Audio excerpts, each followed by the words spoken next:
Wake up, gamers, because you're listening to the Big Think Dimension with Dan and Bob Video Games.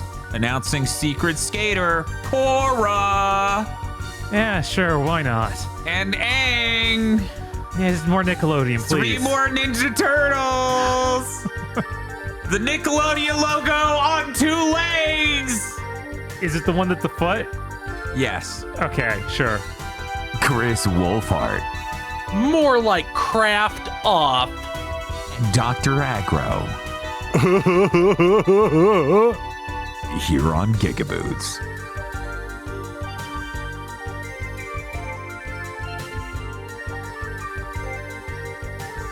I'm seeing people say, why not the 4? We already have a Ninja Turtle in there.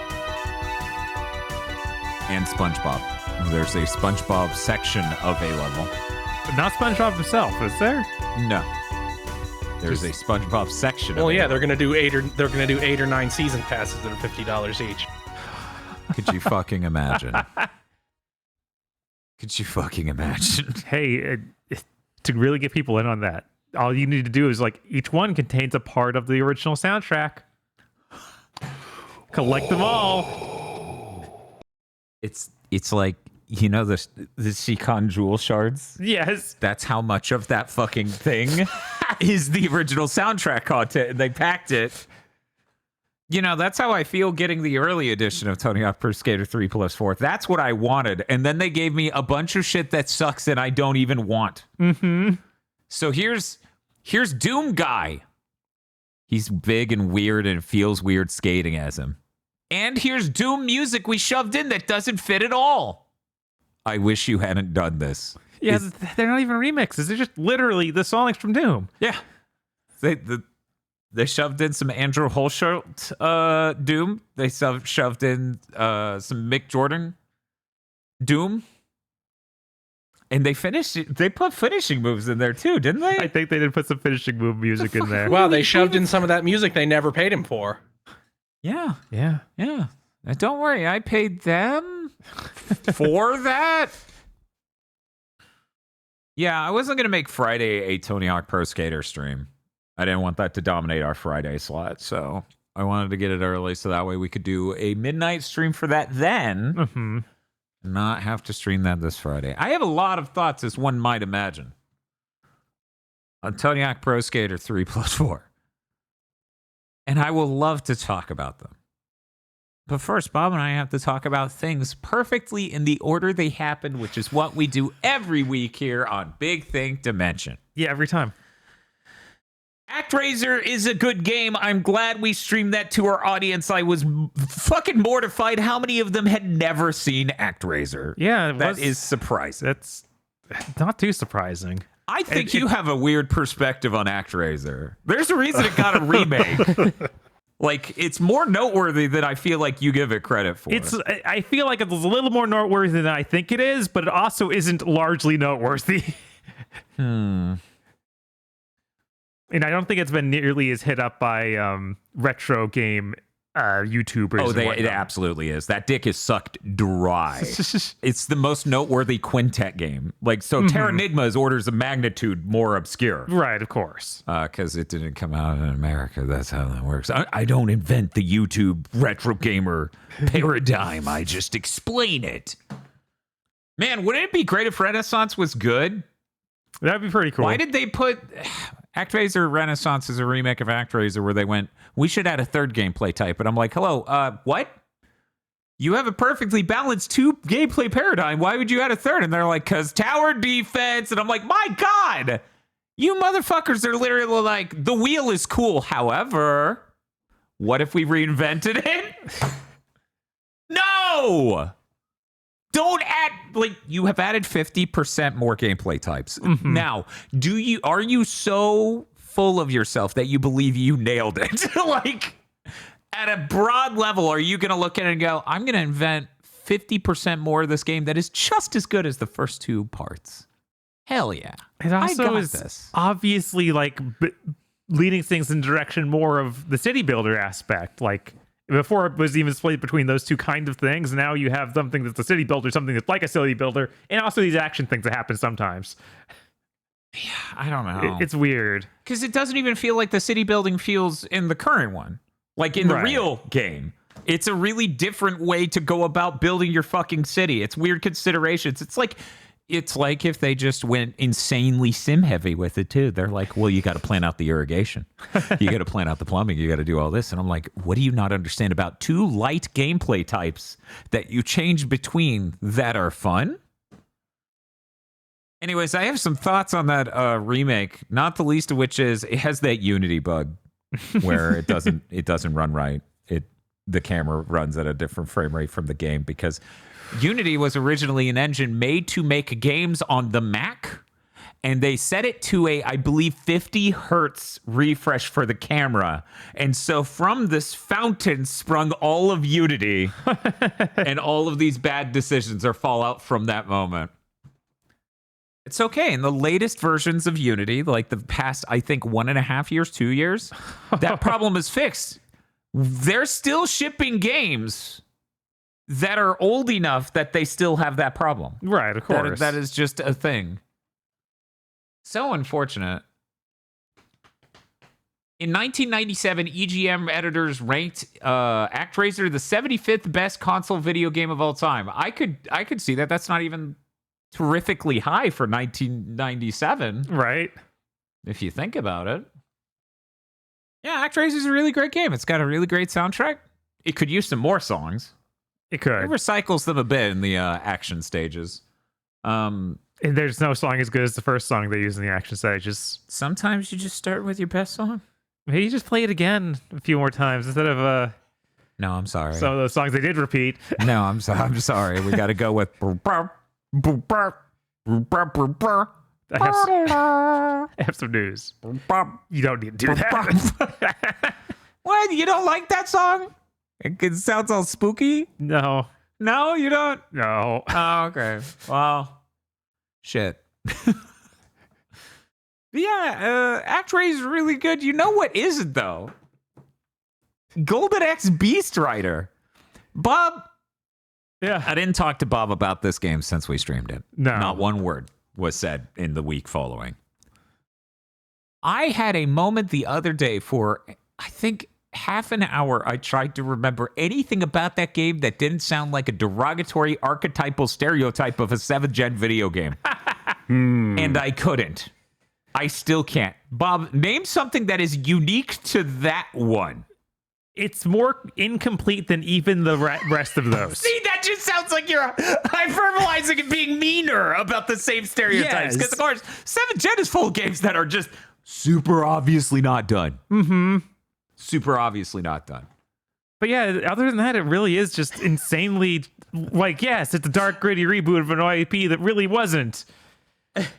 I guess it has almost no story, so that makes it very unlike a 7th gen game. Yeah, most of them have a pretty heavy story, right? Via pre-rendered cutscenes you would play occasionally, and this is so loose and not done that it doesn't even seem like that. It doesn't even pull it enough together to be that tier. Because there are pre-rendered cutscenes, but it's like you running into what is his name? Axe Warrior? Axe Battler. Axe Battler, thank you. And just being like, hey, they're gonna do that thing. What are you up to? I don't trust you. Anyway, bye. And then you don't see him again until the very end. Yeah, and that was one of the best cutscenes in the game. There are many levels that don't have a cutscene. Most of them don't. I feel like there's maybe 5 cutscenes in the game. Yeah, that's really not that many. It's super light. They're mostly at the end and the beginning. So I need you to understand, as we describe this game, we are not exaggerating. We are not reducing it to a stereotype. That's simply all the game is. So I'm going to struggle. This is real. The opening of the game is a really heavy-handed tutorial that possibly shouldn't even exist. Yes. That teaches you there are 2 types of attack. I believe it's red and green. And if it's red, it's coming from an overhead and you need to do a parry ? Yeah, parry, or I can't remember which way it goes. I think parry. Dodge. Yeah. So it's parry and dodge are the 2. And then blue, it was red and blue. Because green was health. Yeah, chat's even confirming that. Yeah. So you could parry half of the attacks and you could dodge the other half of the attack. And this did something. This is one truly unique thing about this game, in my opinion. It really is. Chris Aggro, have you ever played a game with a parry and you failed the parry and it punishes you by you just having an exhaustion state, like a really punishingly long, like, oh, I missed that parry, now I'm not able to do anything. Like, that's a thing. I feel like I must have. So this did the dodge equivalent, where the dodge literally will not let you move, and it does not move you. So they're like, okay, do this to dodge these types of attacks. And if you hit it outside of that, I shit you not, look at me, you moved this much.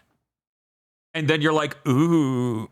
And you're caught up in that. Yeah, you do like a weird little half step. Yeah, it's like the half step to the left, like you're square dancing. Yes. Yeah, I'd never seen anything like that where the dodge button doesn't dodge. It does that. It does that unless an attack is coming, in which case it actually dodges. Unless it's a red attack that's coming. Right. If it's another attack, you'll just take a hit. Yep. Nope. Hate that. Yeah. Yeah, no, it's miserable. Like, the dodge button should not result in Professor Oak calling me up to tell me this is not the time to use that. Yes. Fact. Yeah, they turned the dodge into a second parry, which is crazy. Which is unreal. I've never seen that in a video game ever before. So it's a double parry slop. Yes, it's a double parry slop. This is one of those pizzas with the 2 layers, okay? Like, what's that takeout place, that take and bake place? Papa Murphy's. Papa Murphy's. It's like one of those where it's got like a top crust and it's got the under meats. This is that for parry slop. They even give the explanation of like, oh yeah, parries work on the side, or attacks comes from the side and blocks from down or above. And then they can't be consistent with that at all. So you'll try and watch the enemy for what they're doing, and then they'll suddenly their side attack will have the glow like you do the opposite thing to it. And it's like, I wanted to give you any rope on this, but you are lying to me. Yeah. Yeah, it's wild. It is truly wild. Outside of that, the game's... Tell me if you've heard this before. Okay. It's really gray. It's also brown. It's really gray and brown. I think they think our main protagonist lady is hot. Unclear. I've seen many a 7th gen boldly make that assertion. Yes. The levels are not created like levels, but are mostly created like spaces you move across. With the outlined goals completely obtuse to you, the player, completely opaque to you, the player. There are mechanics. They don't work right at all. For example, Bob had to hit a thing and then it would drop a force field so that way he could slide through. But before it even started the animation for the fancy force field wall again, it would just become a wall. So Bob ran up to it so many times while nothing is there, and it would just stop him. And then a second or two later, it would actually appear, and we were livid. You're attacking very few different types of enemies the entire game. You can mount, what is it, 2? Or is it 3 types? There might be 4, because there's the fire-breathing one. Mm-hmm. There's the invisible one. There's the big monkey that can like one-shot other mounts. And I think there's one more. Okay, what I was must it? not remember it because those are the 3 I remember. I feel like there's another. Just he's big, and that's his whole thing. Like he's a mammoth. The big one that charges. Yeah. That thing. And then there's the super mount through the end of the game. So if you want to like break down how this is different at all from countless other 7th gen games, it's double parry slop, and you're a beast rider, so you ride like 4 different beasts.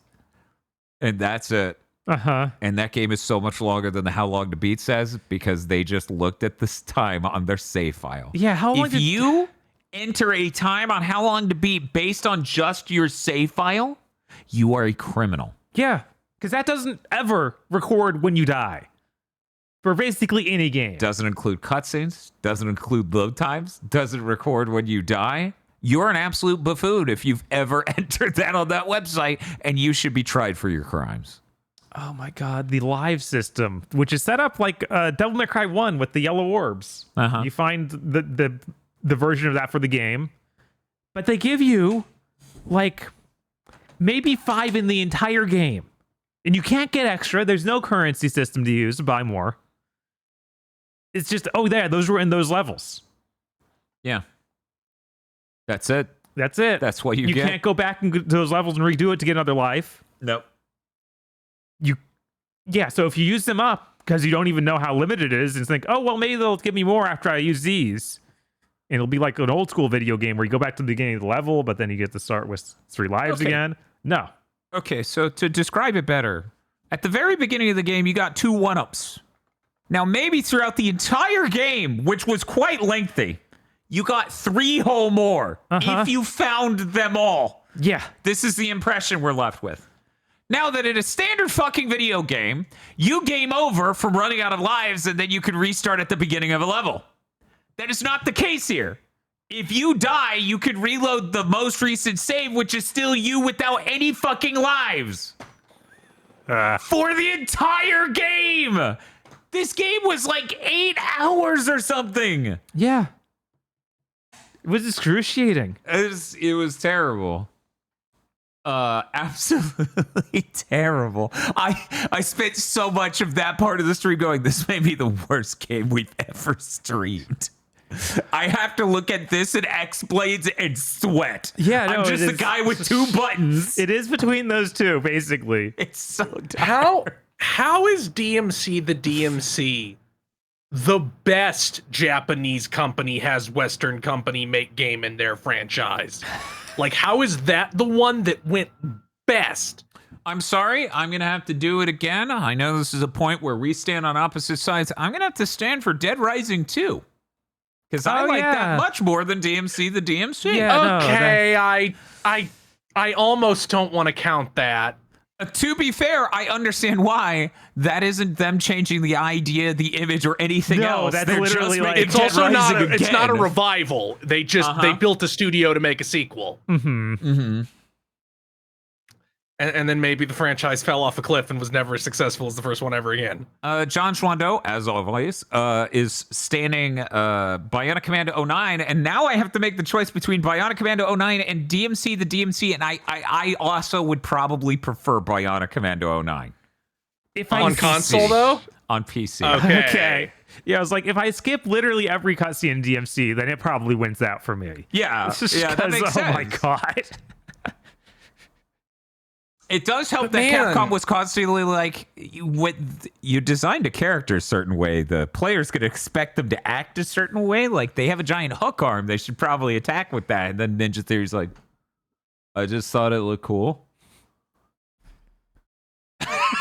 So, kind of a subdued version of the Nintendo effect, which let me tell you how delighted I was in the last week or so to hear people who aren't us talk about the fact Nintendo is clearly why Metroid Dread is great. Uh-huh. Because they're starting to look at all the rest of Mercury Steam's output and go, oh, wow, that's crazy. Those are nowhere near as good as this. Well, Dan, nobody's looking at Blades of Fire because literally nobody on Earth knows it exists but people who listen to this podcast and watch your stream of it. I mean, it's because true. Inexplicably, they put it in the Epic Vault where nobody will know it exists for at least 1 year, and by then nobody will care because it's Blades of Fire. Mercury Steam's like, 505, do you have somewhere you can publish this? And they're like, oh, yeah. And then it cuts to the end of that Indiana Jones film, the fucking giant warehouse. They'll never find it.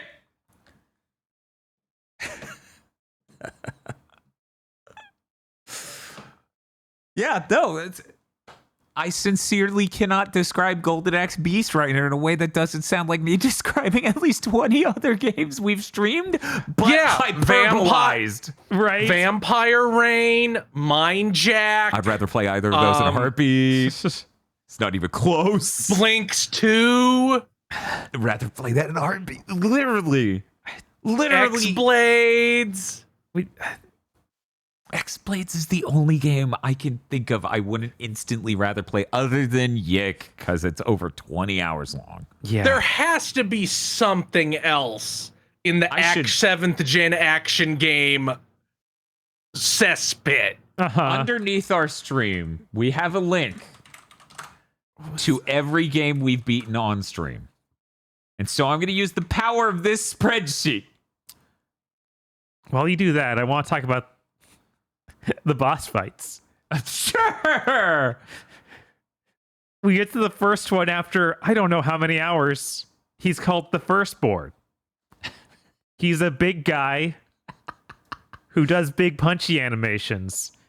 And Nice. then you get him to get down his stun bar, and he gets all dizzy, and you kick him, and he flails wildly towards pillars that are comically placed all over the map. Now, the best part is Bob will get he's downed and he's in the stun state, and Bob performs the kick move, and his ass is like, imagine the worst fucking martial arts film you've ever goddamn seen. He's not lining up the kick well at all. No. That guy's stage direction is to fall towards that pillar. So no matter how bad the player kicks them, their ass will find the pillar. Anyways, continue, because Yes. this is building up to a moment that's great. So you do that like 3 times, and he's dead. And you're like, oh, thank God, we're done with that. And out there a couple hours later, it's time for boss fight 2. The Secondborn. The literal same model, but he has big feet this time, and he stomps on you instead. Fuck yes. You beat him the exact same way. My favorite part is that Bob and I immediately start cracking jokes about the third board. Yes! We're like, I'm so fucking excited for The Thirdborn's the coming third up. board. Hell fucking yes. Then the end of the game shows up. Literally the final boss fight. You fight the 2 of them at once. Yeah, somehow they're alive again, and you fight the both of them. And so when Bob he gets the first board down, and he does the kick, the first board goes flying backwards towards the pillar, but the second board is there with his thumb up his ass. And so he can't reach the pillar. So it keeps playing that animation as he's in place falling backwards. And then after a bit, it just goes, fuck it, it didn't work out. Yes! He just like regains balance, I guess. That's Yep. teamwork. That's an unstoppable duo. I'm looking through this list, Bob. There's not one game I wouldn't rather play. This is dire. Yeah, this game was dire. We're people who, generally speaking, will mind the depths of 7th Gen to make people remember. See, you would think seeing something here would stop me. So there was also a single platforming challenge in the entire game. A full 10 to 15 minutes from where the last checkpoint was, and it was instant death if you missed it. That was demoralizing. Yeah, I need you to understand, you know how like 2D 8-bit video games had like pixel perfect jumps, but the pixels were big? This is what you might call a vertex perfect jump. Yes. Bob needed to stand on that exact vertex with a completely 90-degree turn from the thing he's standing on angle to just barely make it. And what we realize is, this guy in this video, he just swings the sword in midair to give him 1 more inch, which was the 1 inch Bob needed, because the amount of times Bob landed on the edge of the motherfucking ledge and it just went, nope. Yeah, it just slid down. Because this game isn't, like, the jump is not designed for platforming. No, this game isn't remotely designed for that. Which, now that I think about it, the jump isn't really designed for anything. Uh-huh. There's just a jump in the game because there's a jump in the game. Uh-huh. I guess it's like old school Golden Axe, where to knock a guy off his beast ride, you jump and hit the attack button, and that works. You have like an aerial attack that knocks him off him instantly. And I think that's the only thing it was really made for. Yeah, to just elevate you so you could execute and land that hit. Mm-hmm. Yeah, I'm still looking. I'm not finding anything. I do see someone in chat saying, what about that game where Crispin Freeman called a lady a bitch? And I really love that that's how you remember Too Human. Oh, that was Too Human. Yeah. Jesus, Where I had forgotten. Where he's just like, something before you, bitch. I laughed so fucking hard. Because he's just like trying to cut her down with his words because he doesn't trust her. And the funniest part is, she's right, because this is the twist moment of the game. I've never been to Hades before, you treacherous bitch, or whatever he said.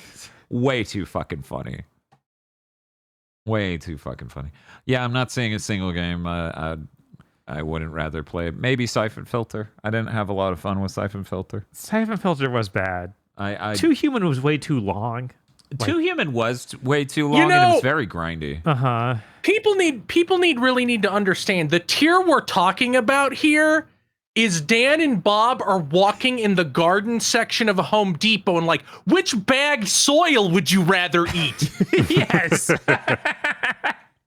Do you want to eat the river pebbles or the sand? Or the wood chips? Which one pick your delight? Oh, wood chips. Yeah, right? Wood chips, yeah. I'm going. We're doing our wood chips. How small are the river pebbles? Oh no, that's a mistake.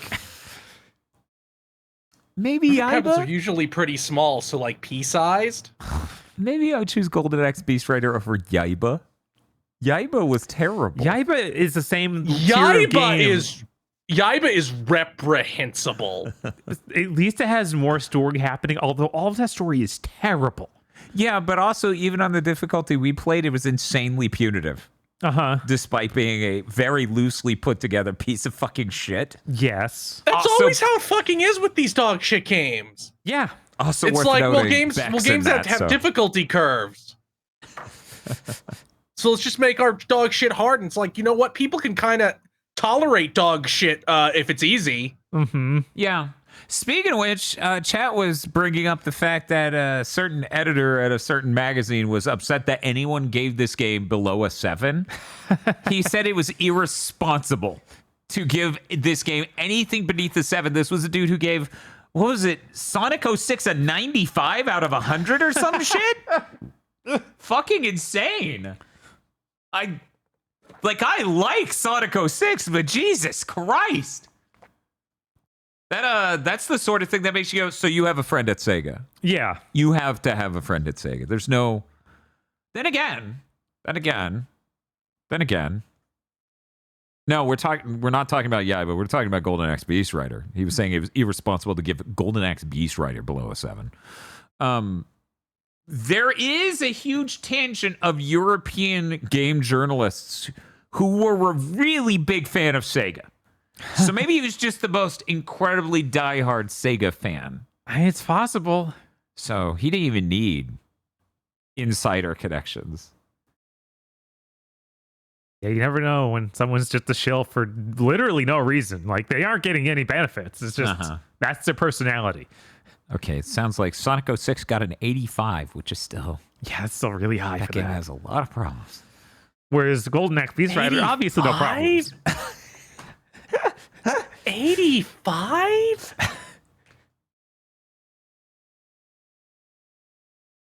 Bob, Yeah, what's up? I compel you to tell the audience one thing that is unique to Golden Axe Beast Rider that hasn't already been said, that isn't in 10 million other 7th gen games.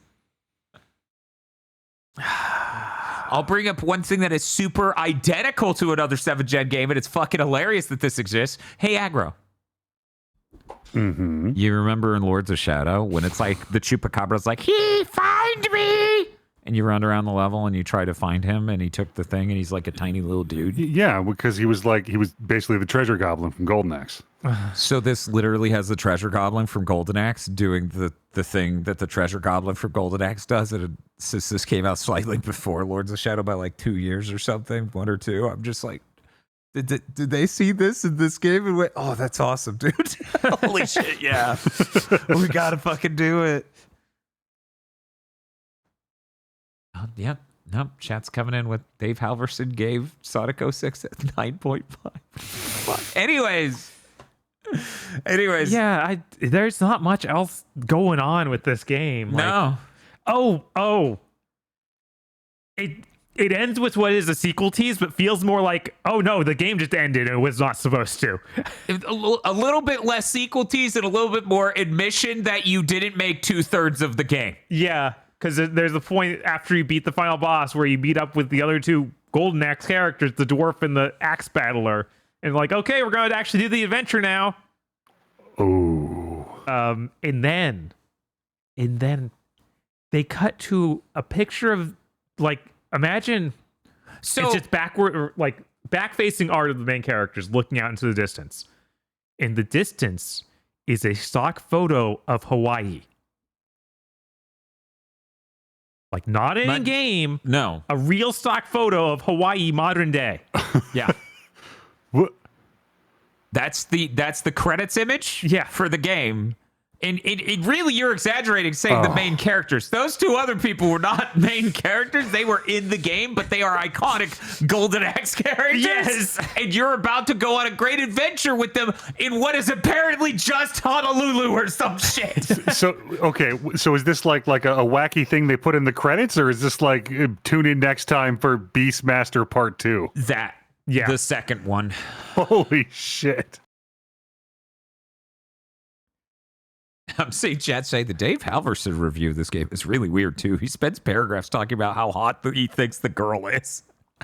Of course. What else? What else is there to latch onto? She changes outfits many times throughout the game, and they almost all look the same. Do you think there's a reviewer for the episodes of X-Files as they came out who did the same thing for Scully? Well, He's just like, Scully looks fucking great in this episode. Let me tell you, she ate some ribs. It was fucking Jesus. awesome. She told Mulder to shut up while wearing this outfit, and that was pretty hot. I'm going to keep that in my brain for later. Dan, it was the 90s. Unequivocally, yes, that happened. I need to find it. What? I'm sorry, that hit me like a truck. Spiff in chat. My dad isn't a reviewer, but he basically did that. Awesome. Great. Swell.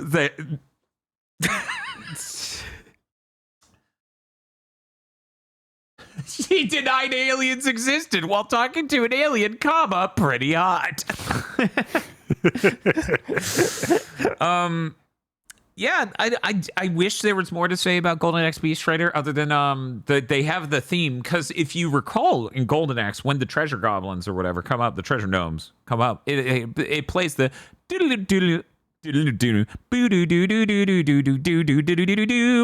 it's jaunty as hell. Yeah, they remixed that to almost be unidentifiable in this and played it insanely quietly. And it happens just when they come up out of the earth and then do that real quick.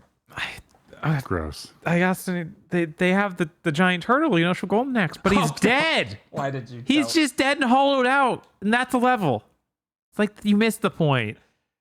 This isn't cool at all. They're like, we should put the giant turtle in our game. 1 year of development passes. We can't animate a giant turtle. I have a new idea. Yeah, that sucked. Yeah. That sucked, dude. To just be like, here's the hollowed out corpse of the giant turtle. And I'm like, oh, come on, dude. Topical. Yeah. Yeah, there's really not much else to say. Yeah, like, not much to say. It's like, it's so much below my even lowest expectations. Yeah, like, same. Like, I thought there was going to be lots of fun cutscenes that were really bad. Uh-huh. I thought there'd be, like, I don't know, the combat would at least be entertainingly stupid, like just a bunch of QTE stuff. And it wasn't even that. It's just so plain and so long. Yeah. Let's see. Matt will be in chat with Play Magazine presents Girls of Gaming Volume 5 has Beast Riders Tyrus on the cover, by the way. Yup. Neat. Cool. Oh, the giant eagle wasn't in the game. Somehow Lords of Shadow got the memo, but this didn't. It's weird how much Lords of Shadow is very Golden Axe. Right. Because they're pulling from the same mythos, I assume, the same sort of pop fiction sort of, here's our 80s, like, I once saw a metal album cover. Right, Yes, exactly that. They got it. Golden Axe Beast Rider, maybe not. The funniest thing, and I still haven't looked this up because Chris was mentioning this while we were live, apparently some of the leads on this ended up at nighttime. Because this company used to just do ports before they were in charge of making a whole ass video game. Right. Man. That's so That's bizarre. That's so weird. Yeah. That's so weird to. Which to I just feel like connect that those. never goes well, weirdly. Like, because during this stream, I was thinking of Extinction from Iron Galaxy, their big action game they thought they could make after doing a lot of ports. And I'm willing to bet that God of War shit that Bluepoint was working on probably didn't seem great. Probably not. I'm seeing in chat Dave Lang's Attack on Titan. Yeah, that's what it was. I guess it's time. It's time. Yeah. We got to talk about Tony Hawk Pro Skater 3+4. Oh, I see. This is how important this is. I'm actually going to change it from opening to Tony Hawk Pro Skater 3+4. Because I know that's what you're all here for. You want to hear my conclusion after 100%ing every goal in the game. That's what you all listen to Big Think Dimension for. Obviously, you care immensely about Tony Hawk Pro Skater 3+4. Yeah, why wouldn't you? It's probably the biggest game of the summer. One moment, I'm trying to counter that, but I can't actually. One moment. Death Stranding 2 should Death be. Stranding okay. 2? Yeah, that's probably it. I weirdly just saw no one talk about it, but I don't know. Yeah, before I filtered it, which I waited a long time to filter the words because no one was talking about it naturally. Why would I filter it? I only saw like 2 people, maybe 1. And then I was like, okay, well, I guess I should filter this because You never know when. no, like one of the 2 people was like, I don't. And then they said a thing and I was like, okay, well, that's fine. I'll just filter it. It doesn't fucking matter. No one's going to send me a life-saving tweet and for no reason include Death Stranding 2. Yeah, let's talk about it. My God. So they were obviously going to convert Tony Hawk Pro Skater 4 into the iconic 2-minute format, Mm-hmm. like they said. And I'm not against this idea. I feel like you could do that. There are Tony Hawk games that took levels from other Tony Hawks and put 2-minute goals in them that paid homage to how they played. So like in American Wasteland, you would play one from either 4 or Underground or whatever, and they would shove, or Thug 2 Remix, they would shove 2-minute goals in that. Okay. These goals are not... First off, Tony Hawk Pro Skater 4 levels are absolutely enormous. For people who do not know, you skate across the whole level, you find the guy who gives you the mission, you press circle, you start the individual mission. So then when I tell you, your individual mission would be something like get combo, and you would have to get the letters to form combo while doing a combo. And then when you bail, you would hit pause, hit down, and say retry last goal. So imagine then that in Tony Hawk Pro Skater 3+4, you would skate up all of Alcatraz to find where the sea is, begin your attempt, bail, and then have to skate back to the sea to try again. Why did they do this? Like, are most of the goals from 4 in? I mean, it's literally nothing like 4 at the end of the day, so no. No, fundamentally, they Okay, did so not put they what did is not 4 they did in not there. translate No, the any of the there's things from there into these new goals. being a freak who's mastered the retro achievements for Tony Hawk Pro Skater 4, they would put in a goal and I'd be like, oh, this is an homage to. Uh-huh. Because it would be something like, do a jump down this flight of stairs in Alcatraz and do this trick over it. And in the original, that was the 3rd of 3 different tasks on an individual objective where you're doing a trick over a thing. And they put just the one in there. I cannot explain with words how deeply wasteful it is time-wise for the game to have been structured like this. For me to start a level and then have to skate for a fucking long time to get remotely where I need to go, and then I bail, and then I have to skate back to the beginning of that. I have to skate back up the thing. Because keep in mind, if I didn't get the fucking flight of stairs thing in my first go, because I'm a fucking Chad gamer, I think it actually did take 2, I would have to keep skating up the stairs to try it again. So then, hearing this, you possibly are sitting there going, well, at least Tony Hawk Pro Skater 3 is fine, right? So they left all the goals as they were in Tony Hawk Pro Skater 3, but then you beat it, it goes 57%. I go, what do you mean I literally 100% of this? And they're like, ha, ha, ha. I'm like, I don't like that. You stop that. So we go over to Tony Hawk Pro Skater 4, and then I do all the goals there. And then it goes, congrats, you unlocked pro goals for Tony Hawk Pro Skater in 3 and 4. Now go back and do them again. So there's a higher score goal for every single level in the game now, and then 4 other goals, one of which is combo, fucking end me.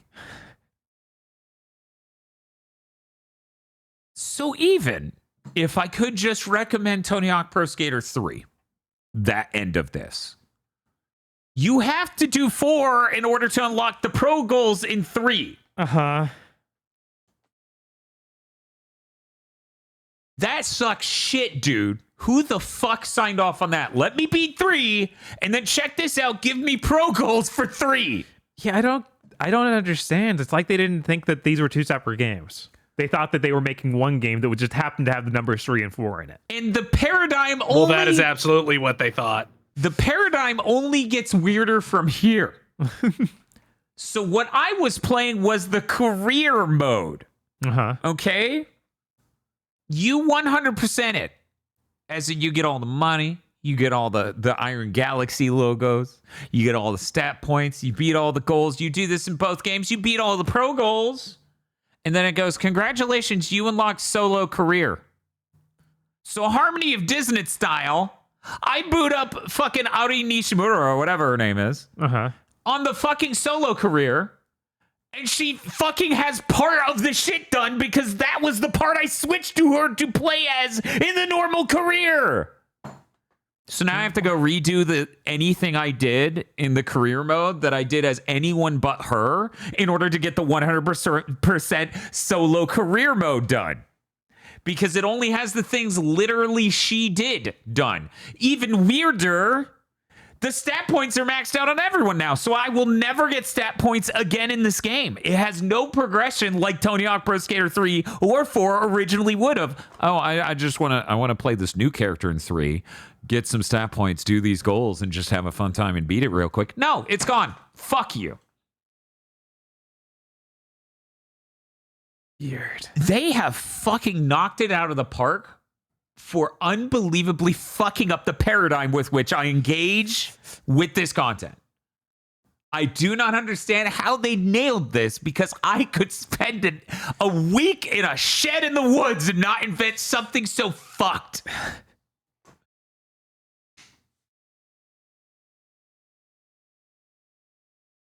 Oh, you like 3, huh? Is it because it's literally Tony Hawk Pro Skater 3 and we didn't fuck it up? Cool. You want to play more? Go over there and beat all of 4. They also have new levels they shoved into 4, because elsewise 4 wouldn't have enough levels. They have converted the zoo into a competition because they simply didn't want to animate monkeys, elephants, lions, giraffes, or anything. Yeah. So it's now a dead zoo with nothing in it other than signs. Do a competition. Fuck you. So that sucks.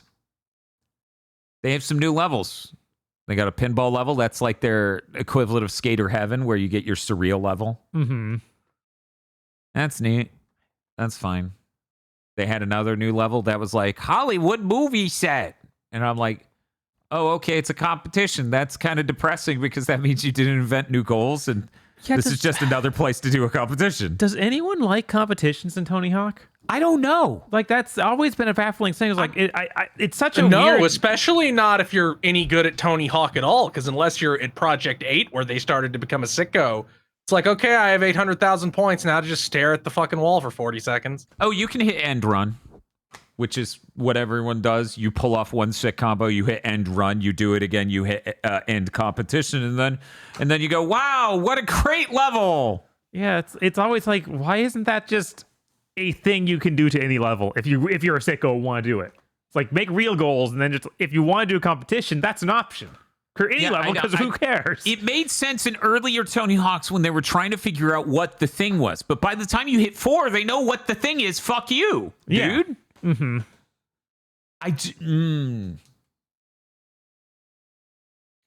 So they turned I cannot remember the name of the level, but there's an outdoors skater themed level with just a bunch of ramps. It's an actual skate park in 4. They turned that into a competition. They turned the zoo into the competition. They invented a Hollywood movie set level that is a competition. And then they invented a water park level. Now, the funniest thing about this, in my opinion, is I was watching this video and they're like, we were coming up with new levels. We wanted to do stuff that wasn't in Tony Hawk Pro Skater before. And I'm like, pinball, sure.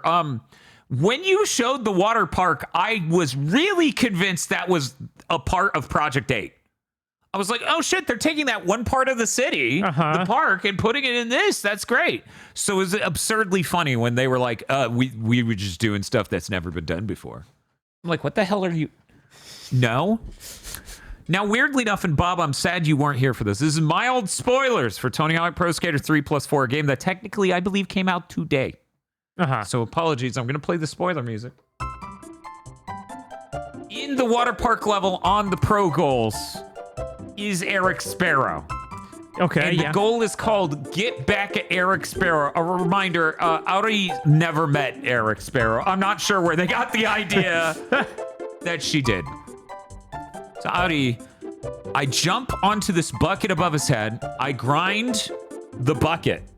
I do the full circle grind, and it dumps this bucket full of fluid on him. And he's like, I should have gotten your ass back in Tampa. Because that's a voice line they have from the original Underground. What? Bro, Ben Diskin's right there. Right. He's still working. Just have him come do a new read. You better. What? This makes me scared of them doing Underground, because they wouldn't put that Eric Sparrow shit in that unless it was already in development.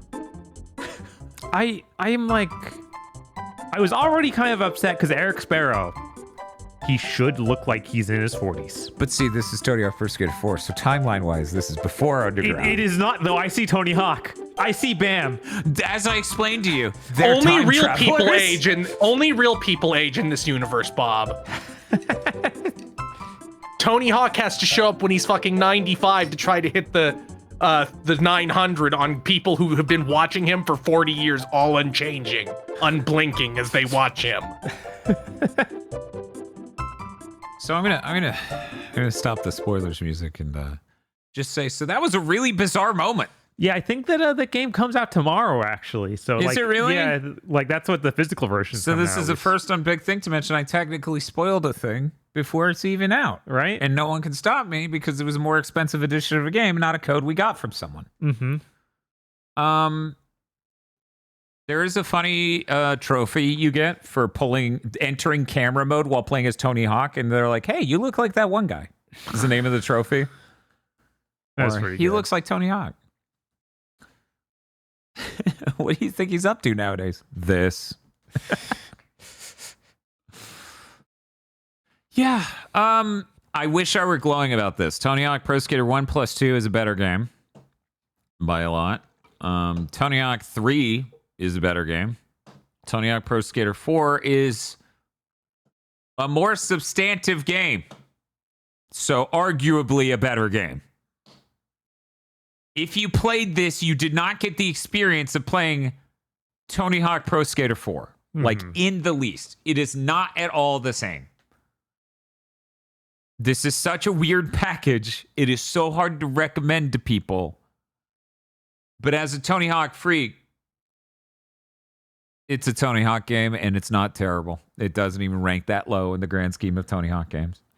Yeah, I mean... everything I just said, and it's still way above proving ground. Right, and Pro Skater 5 exists. Like, no, it doesn't. We can't Check that out. Oh wow, okay, we can just Not deny real. it. Okay. Ignore that was our channel trailer for a while, was our review for Tony Hawk Pro Skater 5. Uh-huh. Ignore that. I watched some footage of somebody playing Tony Hawk Pro Skater 5 a week or two ago. And my vision went red. I didn't realize how much just looking at that game would make me incredibly mad in a way possibly no other game ever could elicit. It's like if Mighty Number 9 was way, way worse and a real Mega Man. Uh-huh. That's how it feels looking at Tony Hawk Pro Skater 5. But yeah, I would just recommend people play the original Tony Hawk Pro Skater 3, Pro Skater 4, or Underground, or American Wasteland, or Project 8. Yeah. You can probably go get that rethawed mod for American Wasteland, and I bet the PC version's just fucking abandoned where you can get anywhere. It's like the Silent Hill 2 PC version. Probably. Yeah, there's Thug Pro, there's Rethawed. I hear a lot of good things about Rethawed. I haven't tried it yet. Thug Pro has the single player ripped out, though, even though it's Thug 2, which is like drive the vehicle. And say a slur. Yeah, Thug 2 is real Thug 2. Drive the vehicle is too similar to you getting the device. Sometimes playing a Tony Hawk game feels like you're in the machine. You're in the device. But yeah, no, that's... if you play the original Tony Hawk Pro Skater 3, you can play as Wolverine. Yeah, it's messed up. Doom Guy is nowhere near as cool as Wolverine. I mean, yeah, but who is? Oh, this is a perfect segue into me talking about how I watched Deadpool and Wolverine on Sunday. But I was gonna talk about the soundtrack real quick. Okay, go ahead, and then I'll talk about slop. So the soundtrack is less than 20% original Tony Hawk Pro Skater 3 and 4 music, which is insane. Incorrect. It's like 10 songs. Uh-huh. Even weirder with the rest of the soundtrack. Not only did they get a lot of new music, some of which doesn't fit at all, especially Doom. They got new songs. They got different songs from the bands and groups that were on those original soundtracks. They just got different songs. So it's like a different KRS-One song, which drives me fucking wild. What the fuck is wrong with you? Why did you do that? Now, allegedly, Tony Hawk has come out and said, oh, yeah, the new soundtrack, that's my decision. I wanted us to do that. And I'm like, then you made wildly the incorrect choice, Tony. I also don't believe that. I mean, that's fair. Yeah. I'm just going to address if that is true. You done fucked up, Tony. The fuck I'm willing to concede that maybe he suggested they have new music. But that would be the beginning, middle, and end of Tony Hawk influencing what they did with the music. I don't know. Tony has a lot of influence on those games. Like, he has a lot. They keep talking about how involved he is with the development I'm process. sure, but I just don't think he added, I don't think he handed them a track list. Well, they're actually, I don't want to get into it too much, but maybe the same label that signed his son got music in the game. Okay. Not interested in that conversation. Literally don't give a shit. However, what the fuck was I gonna say? Oh, he's the whole fucking reason Bam's there, and Bam was such a late addition. He's a fucking secret shop skater. Uh-huh. You need to buy Bam with your skater bucks. Yeah. Aren't you excited? No. But someone might be. Some of the music isn't even necessarily bad as much as it is completely misfitting. Mm-hmm. Or it's just like, you're not a bad song. Just what the fuck are you doing here? This doesn't fit at all. Get out. So I turned off 38 songs and still have an absolute assload of new music and still occasionally hear a song. I go, I got to turn this off. What am I doing? It's ass. Anyways, it's probably a top 8 Tony Hawk game. Chris, talk about your movie. So I watched Deadpool and Wolverine. I really expected this movie to be significantly better than the other 2 Deadpool movies. and it was maybe the worst of the three. It's been too long since I've watched 1. I have an opinion on 2. So much of this movie is just, it's a multiverse thing. It's a multiverse. Actually, that's not even true. So much of it isn't. It's a multiverse thing. So much of it is fucking Ryan Reynolds looking at the camera and saying, "We're doing a thing nerds want. Start jacking." Yep. Like, guess what? Deadpool fighting Wolverine, possibly cool. Not cool when fucking Ryan Reynolds looks at the screen and says, "Start tugging your dicks, nerds," before it happens for no reason. But that's the Deadpool movie tone. Yeah. That's what he does in the Deadpool movie. I don't want to hear, if you like this movie, you never get to complain about a company listening too much to online fans ever again. But he's Deadpool. He breaks the fourth wall and he makes funny jokes. Wolverine about the fans. says "bub" every other sentence in this movie. I think he said that once in in every other film he's in combined. Well, yeah, this one's from the universe where he says "bub" a lot. Yeah. Did you not fucking watch the movie? I don't. I sure wish the villain of this movie had been in a movie that wasn't this, because I think she does a really great job with that character. And also, I think that's an interesting character that would have been better in a real X-Men movie.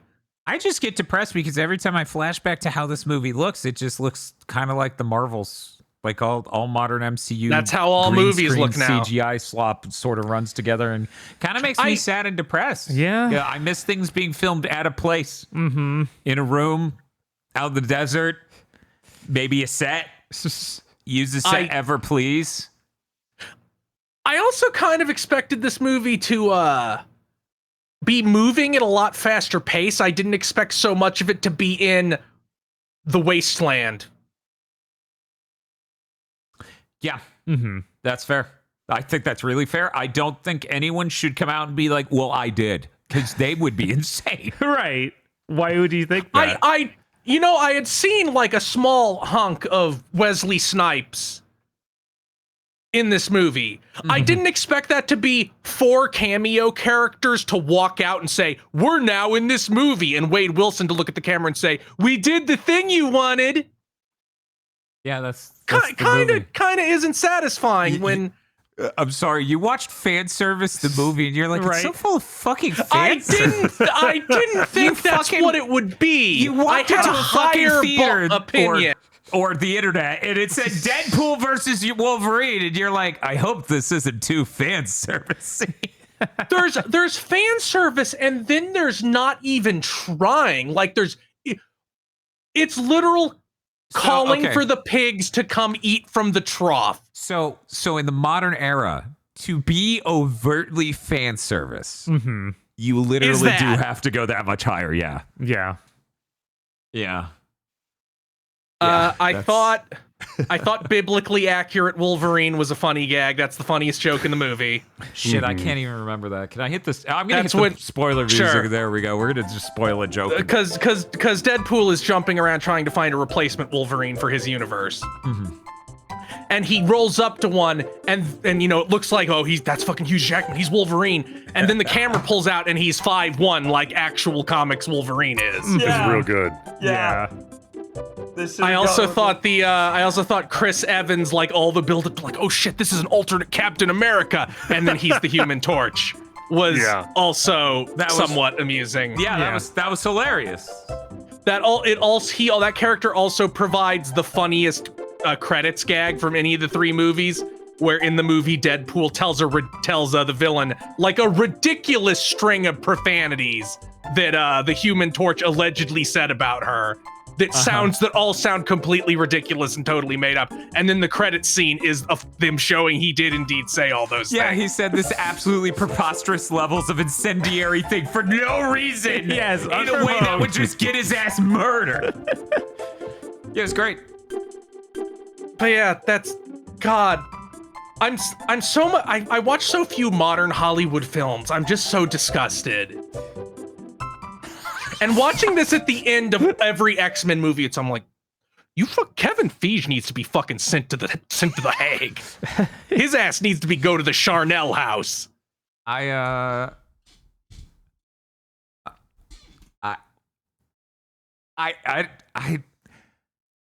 not gonna say you're wrong. Yes, the movie is full of nothing but fucking winks, nods, and fan service. But it is funny. And I'm desperate. I'll take Gambit being that. Yeah, right. It's what we could get. Yeah. Do you understand in broader media that's the most Cajun representation we've gotten in a really long time? Relevant to the masses, Cajun representation. The joke where he's talking in the most ludicrous Cajun accent possible would be fine if like Wolverine wasn't sitting there talking completely unlike he spoke in any of the previous movies. Well, that's the thing. He's Hugh Jackman, so. I also didn't expect all those cameo characters just be like, oh, we're just gonna die in this fight that matters for some reason. Why do I even use the spoiler button some of the know. time? It's fucking whatever. If you haven't watched this movie yet and intend to, you'll forget by the time you watch it. Don't fucking worry. That movie's like that's one of those movies we talk about all the time where it's like, what act are we in? Where are we? It's true. You hit that movie, it's like, oh, we're at the part where we're just gonna hang out for a while, and the movie is like people in the woods hanging out for a while. I'm gonna go pee now. It is amazingly useful, this depiction of Gambit, having the on paper comic accurate head sock as an example of this. This is why we don't put these things in movies. They can't look good in real life. Not in a film, not outside of very specific angles in a cosplay picture. This is a ridiculous thing somebody shaded in on a comic panel in the 90s, not an actual piece of clothing. That is how I feel about Wolverine running around in the yellow and blue spandex. I'm like, was that I struggle to imagine a person so invested in Hugh Jackman wearing that fucking costume. I probably sat next to at least 3 dozen of that person. That's so depressing to me. It doesn't look good. Yeah, that's great. You just I don't know. I think it's funny to do it after all these years. It's like, yeah, sure, why not? It's real goofy. Like, yeah, doing the blue and yellow thing might have been ridiculous, but they had the brown one. They had the brown and yellow costume. That's the important thing. I see. That looked better than the yellow one. Although they weren't brave enough to use his actual outfit from when he fought Hulk in the comics, which had like his very, very first costume where it had like an animal nose on the head cowl and whiskers. Mm-hmm. But yeah, that is, despite me shit talking it so much, it's still in the top half of the X-Men movies. Oh yeah, easily. Yeah, I still need to rewatch 1 too, because I have really fond memories. One is probably the best one, I think. You know, not counting Logan, but you aren't that hot on Logan, so you'll probably think 1's the best one. It has a cohesive story, and most of the acting is fine. That is before it explodes into having to have many, many, many characters, and things feel a little more down to earth. So that makes sense. Shout out to that scene where Wolverine and Deadpool jump out of the portal and Wolverine is stanced up in his PS3 action game idle pose for like 30 seconds before anything happens. Mm-hmm. Yeah, they do that. I thought I'm shocked. I'm genuinely shocked. I might need to watch Captain America 4 to compare what is a modern, because once again, the last MCU movie I saw, well, I guess Deadpool and Wolverine counts as fucking one, because considering they do the amazing joke, spoilers, of Deadpool going, he's right behind me, isn't he? And then he turns to Wolverine and says, welcome to the MCU, by the way. Mm-hmm. But I haven't seen an MCU movie since Winter Soldier. Yeah, that's back when they used to be more like movies. And before Winter Soldier, I think it was Thor 1. Oh, the first. No, Thor. it would have been Avengers 1. It would have been Avengers 1. Okay. So I have missed a lot of the MCU. So I'm gonna have to I'm gonna have to watch Captain America 4 and see I have to see know what the MCU is like now as it dies. Like I have to go into hospice. I have to look at it laying there with all the tubes and go, and then leave. So here's broadly my instructions, Bob. You let me know whether or not this is informative, accurate, edifying. So imagine Deadpool versus Wolverine, but much more serious because there's a real threat, but still stopping the serious tone to crack a lot of jokes that seem a little forced. Wait, we haven't watched the new. I'm just saying modern MCU. Okay. Yeah. See, he said he another wanted to know reason what modern is MCU is like. So 1 second, would you say that's pretty accurate? Yeah. Another reason is I have no idea if this is true, so I cannot say whether or not this is actually spoilers for that movie. Uh-huh. Allegedly, it brings up shit from the Ed Norton Hulk movie. I think that's right. But I don't know. They tend to do that. That's what people have said. Yeah. Because canonically, it's supposed to be the Edward Norton Hulk. I know that. I know that technically is the case, but yeah, it's weird. I wonder if I go back and watch the Ed Norton Hulk and I'm like, yeah, this is better than most MCU movies. Would I say that? I didn't remember it being that bad. Yeah, it's not bad. Yeah, I think it's missing something for sure, but yeah, it's not bad. Like I remember when Iron Man came out and like that blew everybody's dick off. Like nobody could think a superhero movie could be that good, is what everybody was saying. And then Hulk was kind of like, and then Thor was kind of like, and then Captain America was like, this is closer than Iron Man, but still not as good as Iron Man 1. And then Iron Man 2 was kind of bad. I hear people say this, but I still remember liking all 3 Iron Man films, so I'm very excited to go back at some point. Do you still have like a parent, like your parents' fucking? Yeah, I still have my parents log in for Disney Plus, so we can easily watch these at any time. Fantastic. That's what I need to know, because for people who may or may not have heard, we finally pulled the trigger on the new TV, which means I'm eating beans and rice for weeks, but we now get to see the pure form of 4K HDR and what that looks like. And, MCU films are definitely... That's where it's at. That's where your high quality... You know what? The first thing we should watch Thunderbolt. I hear that's a good one. I do want to watch Thunderbolts, and also... Thunderbolts is pretty good. Okay. Fuck them for the box for Thunderbolts. You fucking assholes. I still haven't seen it, so I'm good. Yeah, Bob doesn't know. I'm pissed. I'm real pissed. Don't worry about it. Don't worry about it, chat.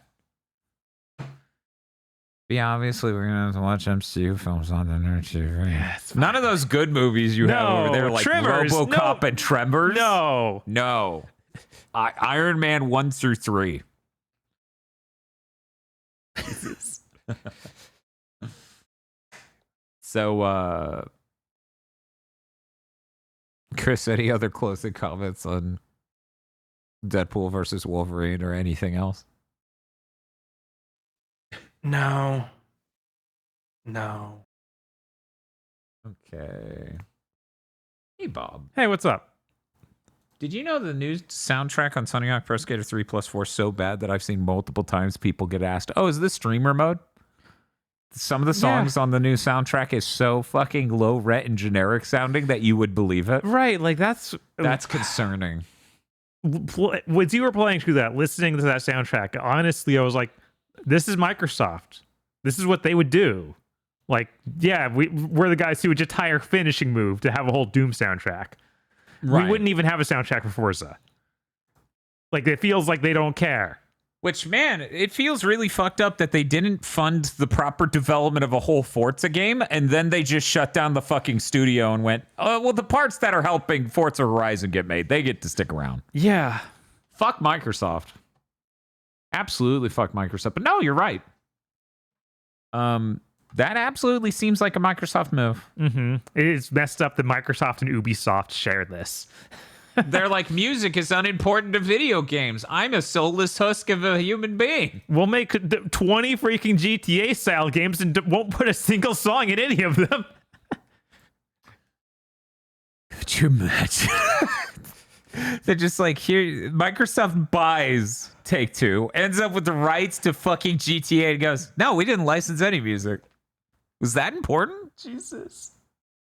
Anyways, I could see him do it, yeah. the story mode's not done. Let's see. Okay.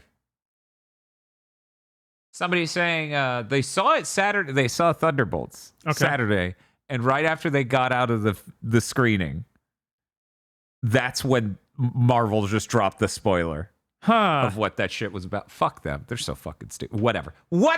I shouldn't care. I shouldn't fucking care. None of this matters. Hey, Man, Bob. Superman's coming out like tomorrow. I hope they don't just spoil that next day. They'll explain what the trademark on it stood for. Yes. Because the title of the movie is like Superman TM. Right? Definitely. Bob, what's up? I'm done talking about my complicated feelings on Tony Hawk's Pro Skater 3+4. Chris is done talking about Deadpool versus Wolverine. What else? And Wolverine, right? Versus. Or was it versus? No, it's versus. Okay. No, it's and. Is it and? Yeah, because It's just and. Is it and the Wolverine? No. Isn't it supposed to be the Wolverine?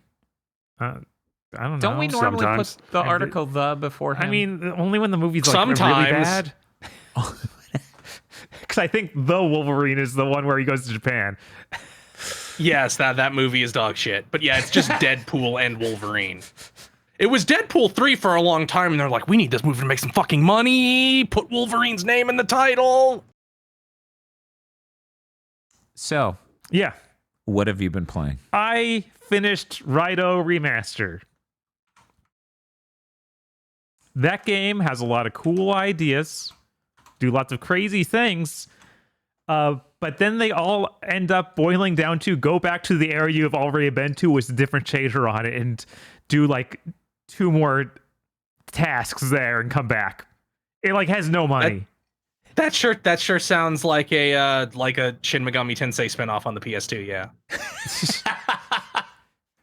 To be fair, even fucking Nocturne isn't that much more high rent than that. Like Nocturne is more, but it's not that much more. Yeah, there's so few areas made that feels like halfway through the game you've seen every single area they made. And they're all small. They even reuse dungeons that make no sense to reuse. Like, oh yeah, we got to go infiltrate this underground secret submarine base. And then like hours later, well, you're going underground again. And it kind of looks like a sacred underground submarine base, but don't worry about it. It's another military facility, we swear. It's not the same exact map, but flipped vertically. Wow. Like they flipped every screen, I guess horizontally. So you're coming at it from the left side instead of the right side. Oh, this was actually more impressive. So that's kind of lame. Lots of cool stuff. This cool setting. Time travel's involved because it's revealed that Taisho 20 is not something that's actually supposed to happen, which if you look in history, no, it's only supposed to go to like Taisho 16. And yeah, lots of neat stuff. I don't want to spoil the stuff they do because it's really neat. But at the same time, it's like maybe you just watch some videos from this because I can't recommend buying it at full price or even playing through it because the gameplay is about as good as you could imagine an action game made where every single enemy has attacks that were made for a turn-based game. That's a fucking sentence. Damn. Yeah, no, because these are all the same models you fought in those other games.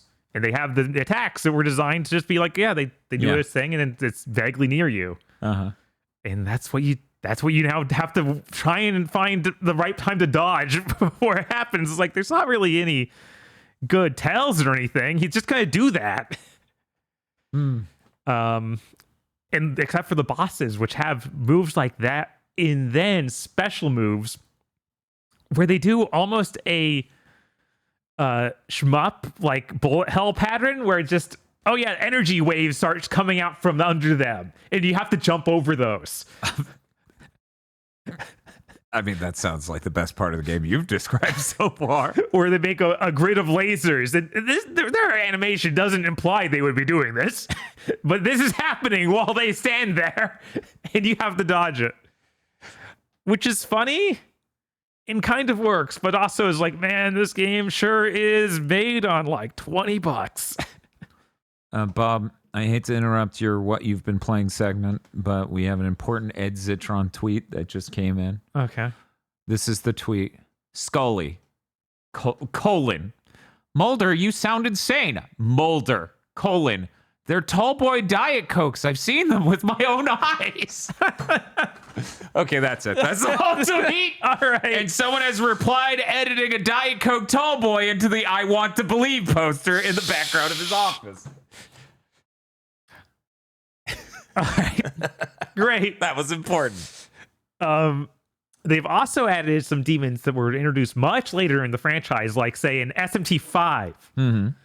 And, God, what other really new ones are there? But anyway, all the demons from there look insanely out of place because they're sitting here next to a literal PS2 model. It's just so bizarre they even did this. You can even pay them extra money if you want, like, the set of DLC that was released for Shin Megami Tensei 5. Like, literally those exact demons. And if you want them in this game, you can pay for them again. It's like, who would do this? There's also, because it's such an early game, there's no, like, three-way fusions of demons. There's just the regular demon fusion with 2 demons at once. Mm-hmm. So when you unlock something like, oh yeah, you can now fuse Beelzebub. It's like, well, that's great and all. I have no idea how to, because there's no, like, before there'd be a menu where it's like, oh, this is a special demon. You go to this menu, and then you have, like, it tell you what demons you need to make it. Now you're like, yeah, I don't have any idea. I just have a bunch of demons and none of them fuse and make Beelzebub. Where do I even start? And there's no stuff like the newer games have modernized enough so you can do what's called a demon compendium summon or fusion, where I'll show you all the stuff you could make with your compendium of every demon you've ever made. Mm-hmm. That's not in this game. So you'd have to literally summon every old demon you have and be like, okay, how does these Lego pieces connect? I hope I can make something new.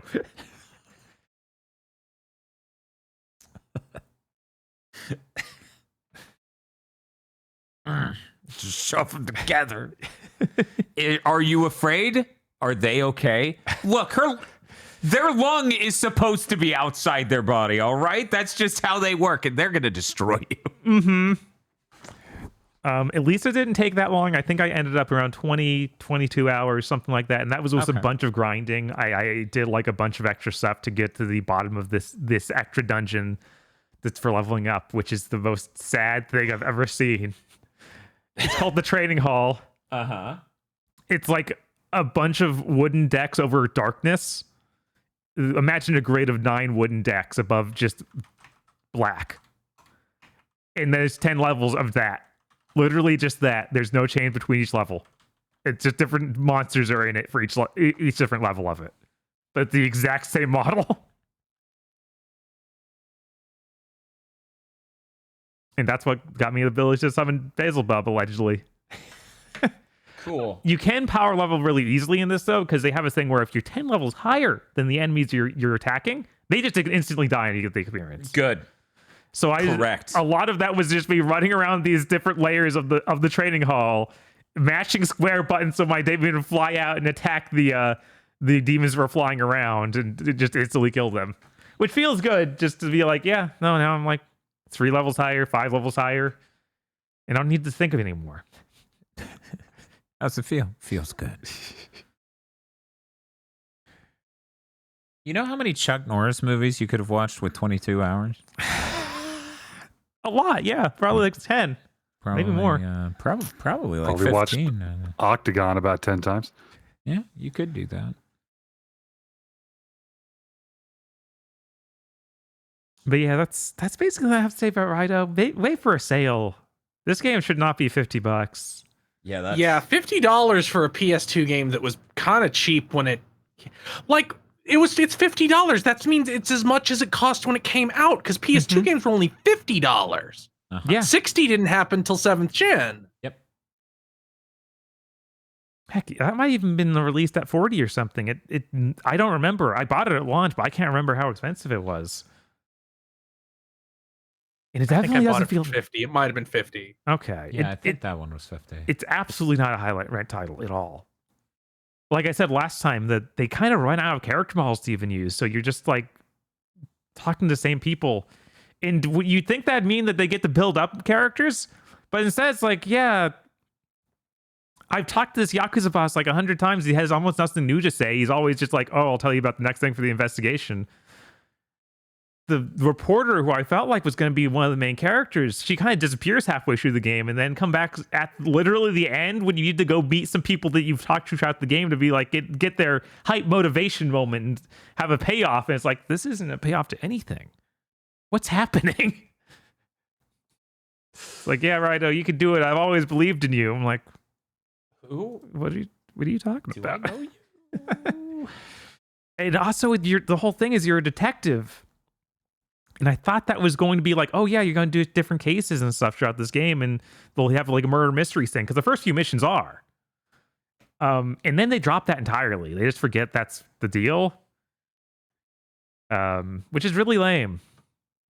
They even introduced in the first chapter, like, oh, this is like a rival actual police detective where he's working for a detective agency. So you think there's going to be some tension there. And he never comes up again. You never see him. They've even made a special model for this guy. You never see him again. It's like, this game ain't done. But that's Raito Remastered. I also played a little bit of Wrath of the Gods. Wrath of the Gods. Which is an ancient point-and-click adventure game about the Greek gods. Why are they so upset? They actually don't seem that upset. Oh. I don't know. I don't know why it's called that. So they're not really like angry. They're just dicks. Yeah. Well, I guess I didn't really meet many of the gods. Like, I met the, the three sisters that have the one eyeball they share? What are they? The Fates? The Fates, yeah. Yeah. I met them. They seemed fine until I sold their eyeball.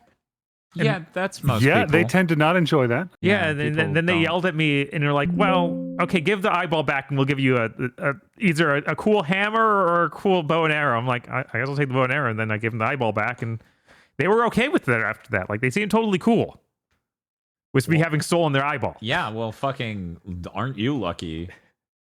This whole thing is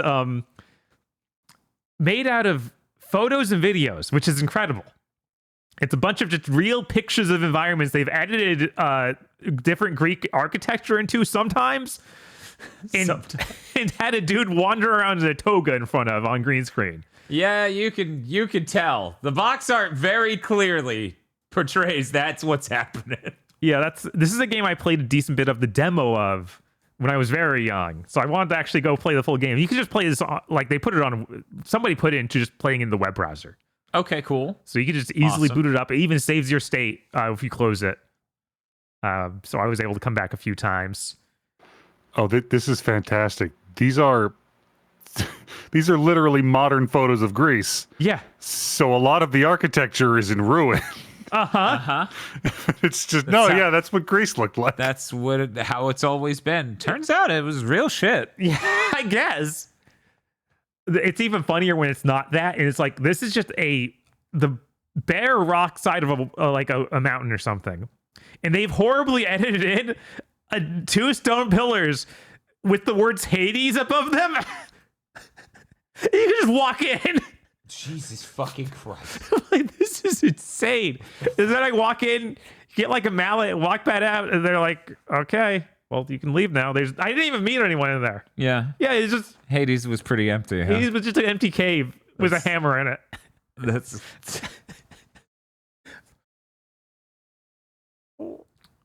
There's a lot of voice acting. I really, really, it stuck with me for all of these years. When you use an item and you're not supposed to. Because like most of these games, you have an item inventory. You're going to get a bunch of items that you probably don't know what to do with. So you just mash the button on every screen, hoping it does something. Yup. It'll say stuff like, that? Not that one. Really? And he has the most sarcastic read you could imagine. It's incredible.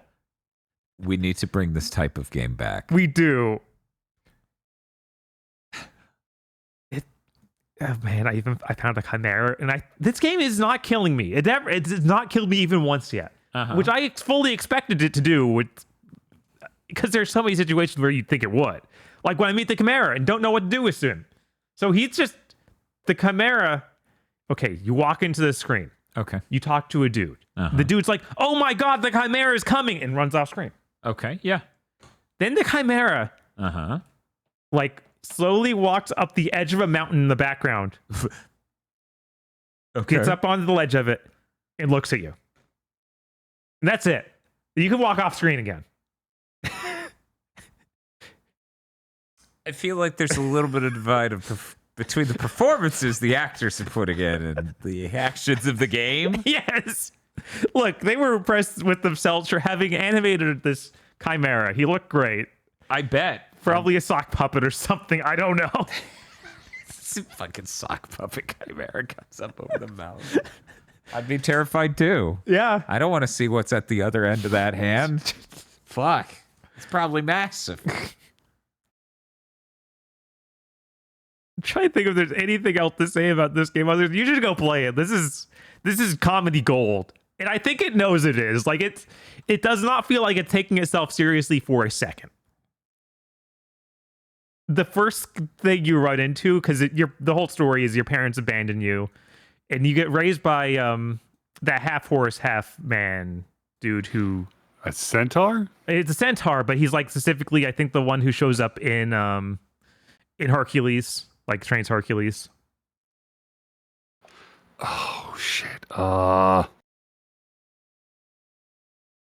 Chiron. I think that's right. Yeah, Chiron. It's just a schlubby dude with an insanely hairy chest who has been edited horribly onto the lower half of a horse. Fucking awesome. Sounds right. Yeah, no, it's really good. You can boot this game up, immediately see that, and know why you should play Wrath of the Gods. Acro, you look very majestic today. Is anybody else a little bit like it's eerie how centered that guy's nipple is in the composition of this image? Yeah, they had him turn his face, lower camera angle. It is footage stabilized. Yeah.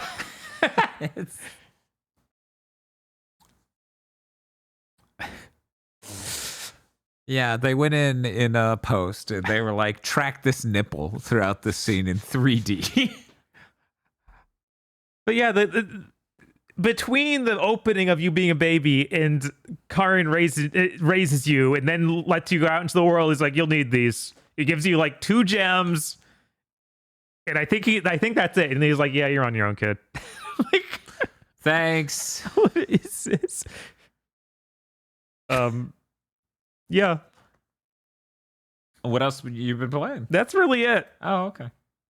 Hey, Agro, what have you been playing?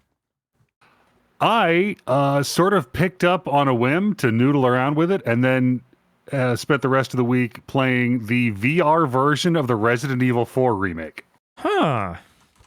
I still haven't booted that. Now, that's specifically the PSVR 2 VR Yes. Resident Evil 4. Because they have 2. One of them is Resident Evil 4 VR Right. for Oculus, made by Oculus Labs. Like that's in-house. And then this is the Capcom made one for PSVR 2. How did that treat you? Y'all, that game is fun as hell in VR.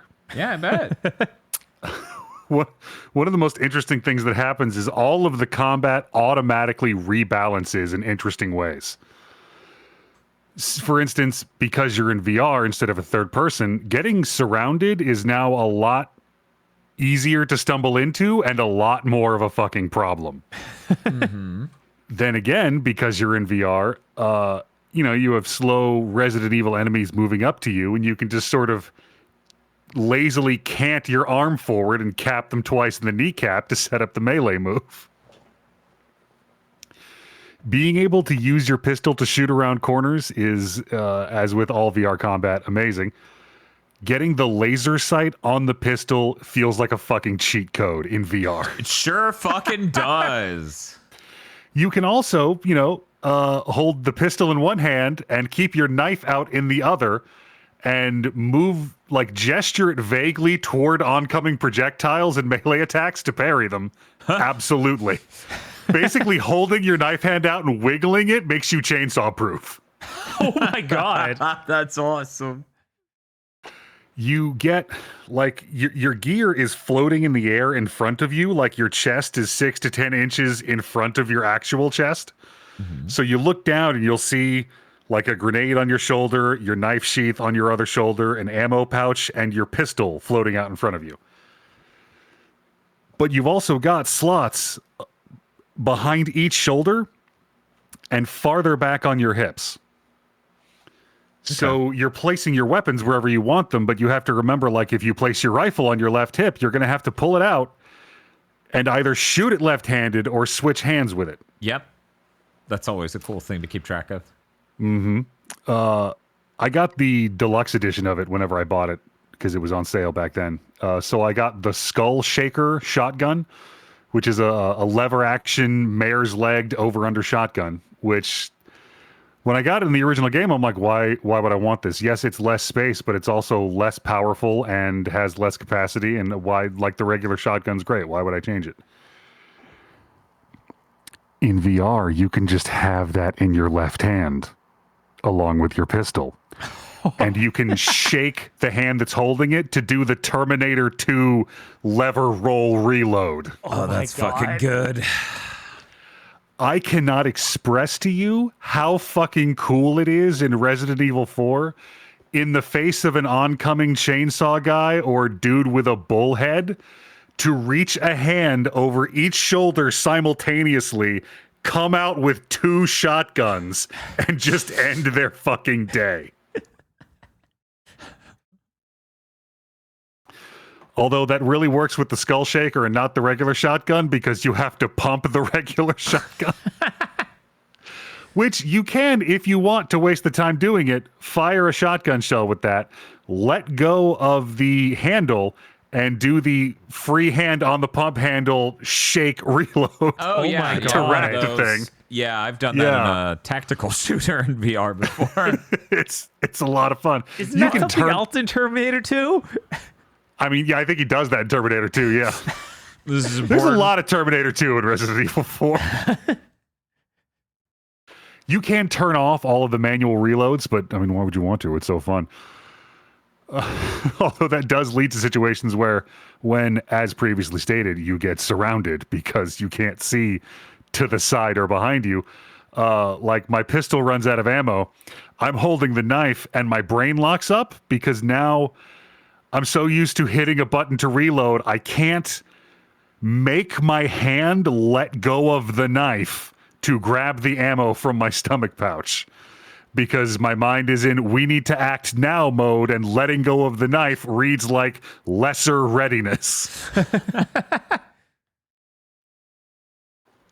Grenades are incredibly overpowered now in VR because of how fast you can just grab them off of your shoulder, hit triangle to cycle between the grenade you want, and just toss the thing effortlessly out.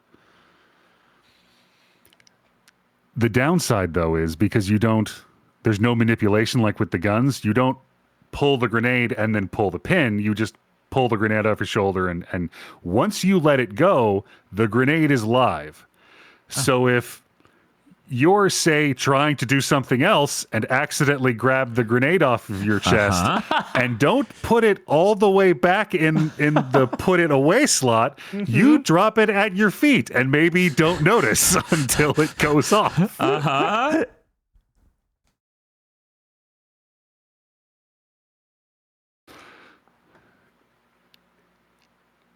Doing boss fights in this game is just incredibly fun now in VR. Even though I cannot, like I said, the shotguns are amazing now.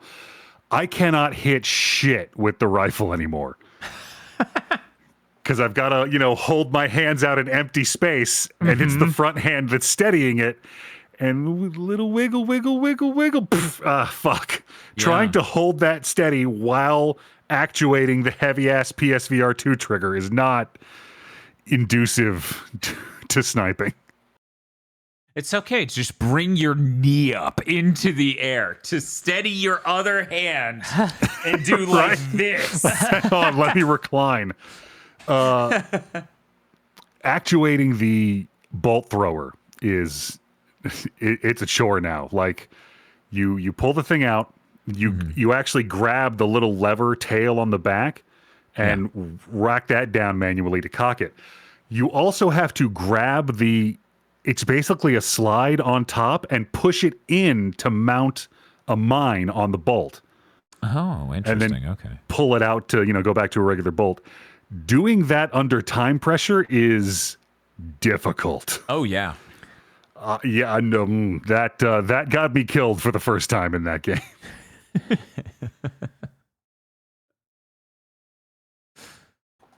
But yeah, it's just a really cool new way to play a game that is already really cool. I'm having an immense amount of fun.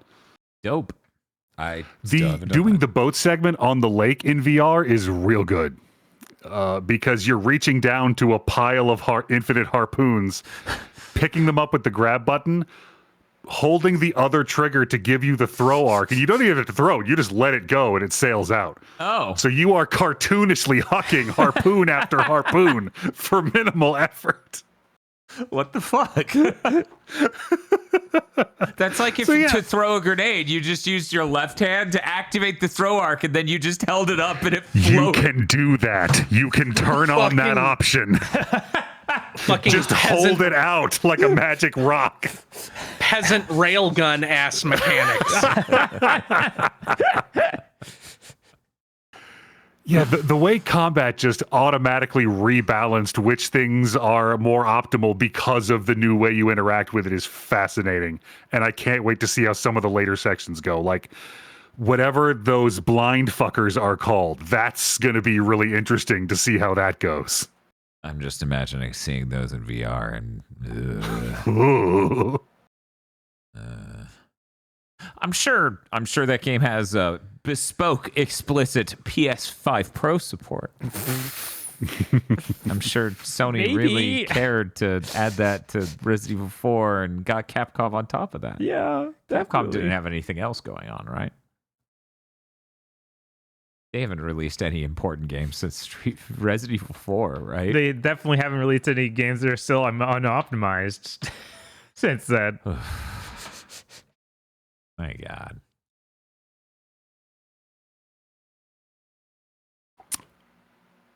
But yeah, that's that. And that is also all I've been playing. Chris, what you been playing? I played a bunch more Kazan. It sure starts to become kind of a different game in like the last 20%.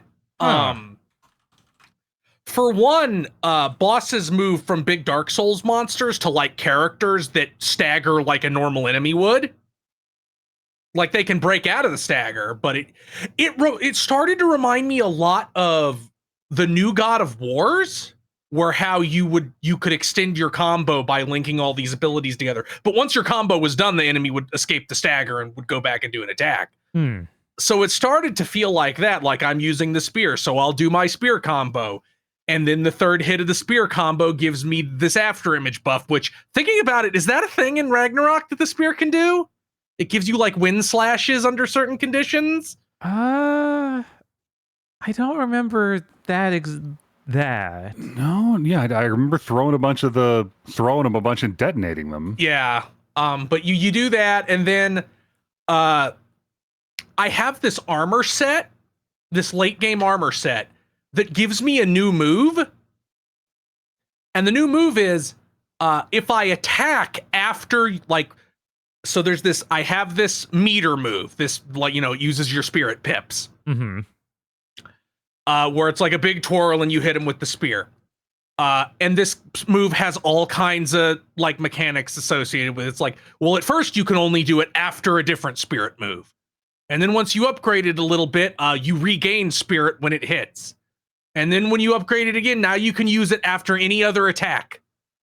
But this upgraded move is if you use a normal attack after landing it, you pass through the enemy and end up behind them. Oh, okay. And the armor set also makes you do more damage from behind. So what I started to do a lot to this in these in-game bosses were combo them, do the spinny move, pass through them, then use the move called Spiral Thrust, which lets you charge like a drill spear and hit them in the back with that. So it started to remind me a lot of those new God of War games and like how the combat moved. Also, late game bosses start to do way more interesting things. Like a lot of the bosses in the first like 70% of the game are just Dark Souls bosses or Neo bosses, you know. Mm-hmm. They have a command grab, they jump at you and do some swings, yada yada. Maybe they have like a ranged move. And then they start in the human like the actual characters you fight near the end start to get goofy. Like this one bitch. She will open up a portal northeast, northwest, southeast, or southwest. And the portal will shoot 6 enormous projectiles out of it in a spread pattern. And those projectiles will leave behind a glowing trail that will then explode later. Except she does like 2 to 3 portals before that explosion goes off. She can also summon the portals behind you, which is real fucking scary when it happens. Because she jumps back and does the gesture and you're like, I don't fucking see the... Oh, fuck. That same boss also shoots 3 or 4 really tiny, slow homing projectiles that leave a trail that hurts you. I don't like that. The boss after that, she breaks out the Aegis reflector and just throws up a big light screen. It's like, you can't touch that. It'll hurt you if you touch it. You can break it if you hit it enough, but she can attack you through it with some things. Other things of hers can't go through it. And then the final boss has a lot of shit like that. Attention all game developers. In Bloodborne, the Old Hunters, the Bloodborne DLC, there's a dude named Ludwig, who is a giant mutated horse monster. And anyway, when you deplete 40% of his health, you get a cutscene where he remembers that he used to be a Chad swordsman with the Moonlight Blade, and then picks up the Moonlight Blade, and now he's in a different form, and his fight is entirely different. Please do that instead of what Kazan does constantly, which is you deplete the boss's health bar, and then you get a cutscene, and now they have a second health bar. I know this is irrational, because I would feel this way even if they had exactly as much health as both health bars combined. Just make it one health bar. Just make it one health bar. Yes. At the same time, spoilers, the final boss has 3 phases. It's like, what is this, fucking Sekiro? Right. But yeah, when you hit an enemy and see it only decrease that much of the health, that's demoralizing. That is demoralizing. And also, but a lot of the time, their first health bar isn't very big anyway. So I get like halfway down, and I'm like, oh, this is going really well. Oh, fuck, they have a second bar. And it lets them play with some player expectation a lot more if you actually do drain the health bar. Like, you don't know what's coming. I felt it was like the back end of that game is like the reverse of Bob playing Ninja Gaiden 2 Black, where Bob kept going, you have a second form, right? Because he eviscerated the boss. And this time it's always yes. Yeah. But yeah, a very neat game. I hope they do a sequel. This iteration of this game could be like a 9 or a 10. I think this is like maybe like a low 8. I don't like it as much as any of the Team Ninja ones, not counting Wulong, which I have not played very much of, because I played the demo and was like, I don't really like this, and then stopped, and then never bought it. So I like it slightly less than Neo 2 or Stranger of Paradise. I like it more than Stellar Blade. I certainly like it more than The Surge. Oof. Or Lords of the Fallen. But yeah, neat game. I picked up some other games that I'll be starting probably, like Pirate Yakuza in Hawaii Oh, cool. and Dynasty Warriors Origins, Oh, cool. because Woot had this sale where I could get both for $35. Oh, That's a good deal. So I'll start one of those soon, presumably. This weekend, I was gonna play Call of Duty Modern Warfare, Call of Duty 4 Modern Warfare, but my fucking copy got lost in shipping. What the fuck? So I'll have to wait until Amazon refunds me on it or it gets here for that. So instead I'll probably just do a retro stream where I just play Kirby games in chronological order until and see how many I can beat. Because I have never beaten most Kirby games. I've only ever beaten Superstar, Return to Dreamland. I think the first 3DS one, not Robobot. The one before Robobot. I forgot the name. And Forgotten Land. Like, I've played Dreamland 3, but I never beat it. And I played a lot of Dream Course because I owned that and never beat it. Mm-hmm. Someday I'll have to beat Kirby's Dream Course. Yeah, we That should has to play happen some. someday. We need to play some Kirby's Dream Course. You and me, Oh. and I'll just be like, man, I suck at this game. Why do I keep playing this game I suck at? yeah. I remember I beat you when we played that. I was like, Dan, I've never played this before in my life, and I'm just a skeleton. Like, shut up. Shut up. But yeah, if I do all the Kirby games, I'll be able to answer definitively whether or not that GBA Metroidvania is good. I'm guessing the answer is no. Just a guess. So, local Kirby fan Eric Video Games maybe backpedaled a shitload on his previous statements of saying that was a great Metroidvania. He's like, I said what? I don't know, man. That's what you said. That's what you said. Did you know that Pinball Land is the third Kirby game? What? And Yeah, I guess. Okay. Dream Course is the second. What? I mean, not the second, is the fourth. No. So they Okay, did Kirby's okay. Dream Land on Game Boy, Kirby's Adventure on Nintendo, and then Pinball Land and Dream Course. So he got two, and Avalanche was fifth. So there was 3 Why spin-offs were there before 3 Dreamland fucking 2. spin-offs? What the fuck? Man, Kirby has a lot of fucking spin-offs. I think Yeah, he Kirby does. might have more spin-offs than any other Nintendo franchise. Aside from Mario himself. Right. No, maybe not more than him, because we got Pinball, Dream Course, Avalanche, Block Ball, Toy Box, Star Stacker, Tilt and Tumble, Air Ride, Mass Attack. Mass Attack, Canvas Curse.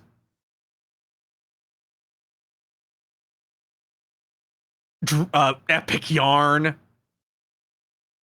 But yeah, excited to play some Kirby games because that's the one Nintendo franchise I feel like I don't have all that much experience with, except for Golden Sun, which I have literally 0 with. Because sorry, Golden Sun fans, when you say, yeah, it's a Game Boy Advance game, but it does the NES thing where if an enemy you're targeting dies, your attack just doesn't go off. And I'm like, okay, we solved that after the NES. But We solved that after Final Fantasy 1.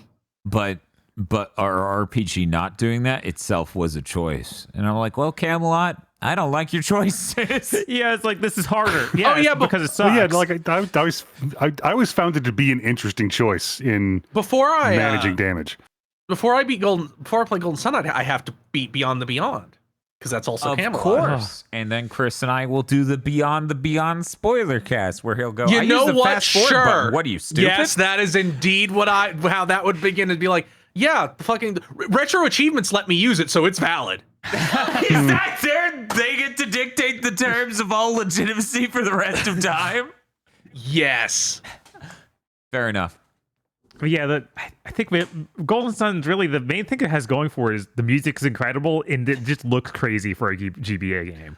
Oh yeah, the music's great. And yeah, it looks fucking nuts as it does the faux 3D.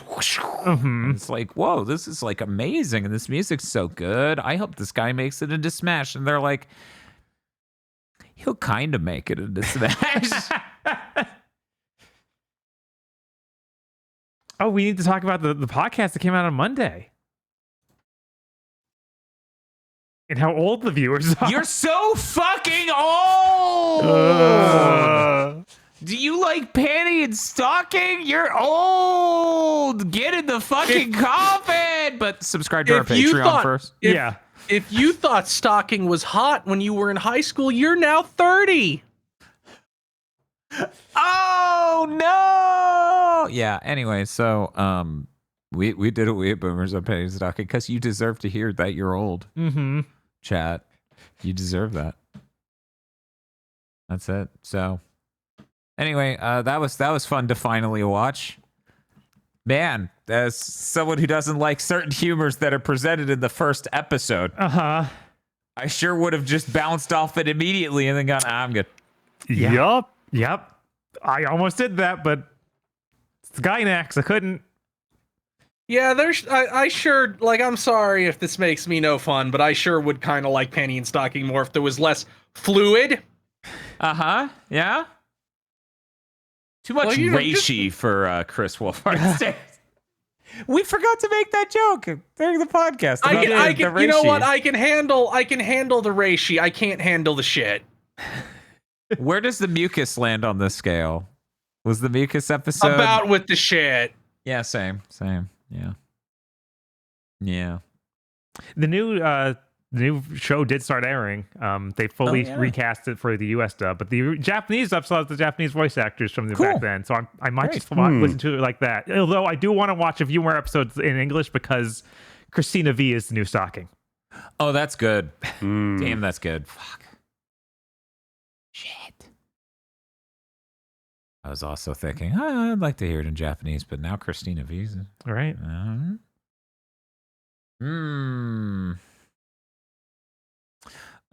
What else? Bob and I needed to talk about what we got coming up. We decided we would just do the Dissidia Duodecim's death stream directly into the Shovel Knight death stream, directly into Pixel Junk Shooter Ultimate, and that would be the whole weekend, and then we're dead. We will certainly be dead by the end of that, so we're never... that's it. We thought it would be real fun this week if we just murdered ourselves live on Twitch. No, I'm not real. We're not planning a stream that's over 60 hours long. Yeah, no. Yet. Not yet. Someday I will. Yeah, Dan keeps talking about how the ghost dog keeps going, eventually something has to be longer than crack in time. Eventually. Something has to be longer than that. And every time Dan voices that thing, Spiff appears in the window going, Xenogears? Xenogears? Xenogears. He's kind of just always out there doing that, to be honest. In fact, I'm looking at him right now. No, tomorrow we are in fact doing the second wave of voting. Because the theme month voting happened last week. And many have been dropped. Many months have been dropped. But you'll have to stop by to see what's left and do more ranked choice voting. So that way we can get closer to the truth of what the people really want. So... we're starting the stream with Freedom Planet and following up with Strider 2013. Which of these will be the better game? Like sushi too? Is that line even in the game anymore? Yes, it is. Okay, good. It better be. Now, see, the ultimate bit here, which I'm not endorsing you do, but you play the PC version and roll it back to launch.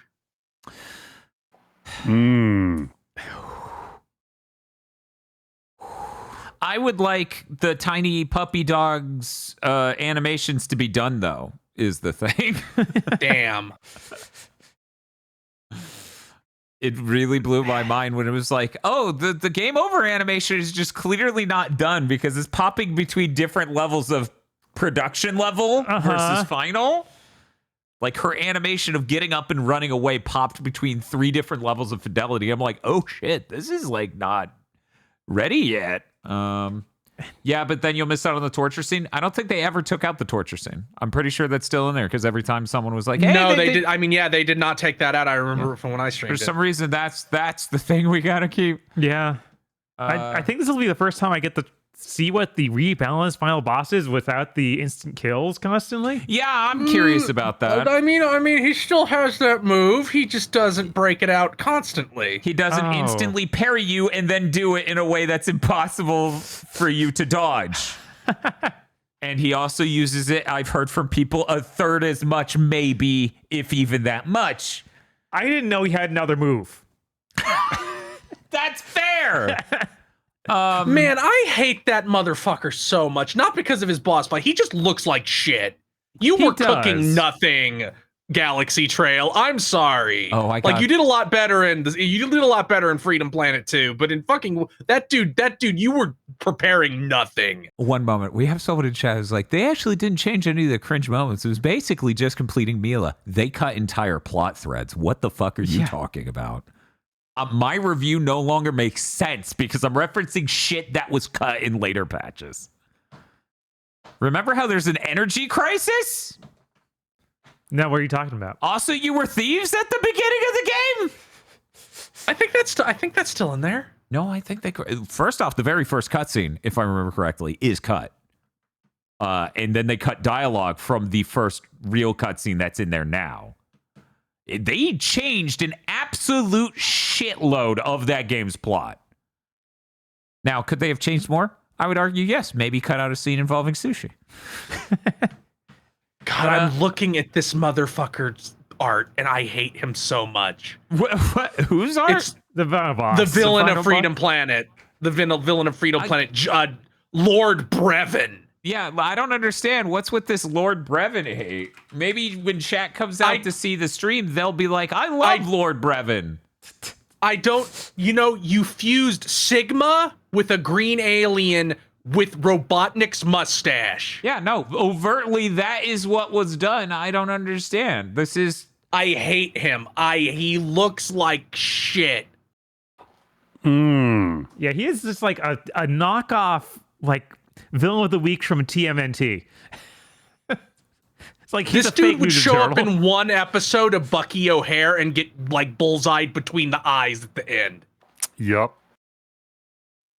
Murga, the villain from 2, I think has a much better design, a pretty good design, pretty solid. Yeah. But yeah, no, I'm really excited for that stream. I'm going to be honest, Chad, if I could have my way, we would play Classic because I would like to have a generally positive experience with it. However, plans a story mode. Yeah, you gotta see the story. What it is now, anyway.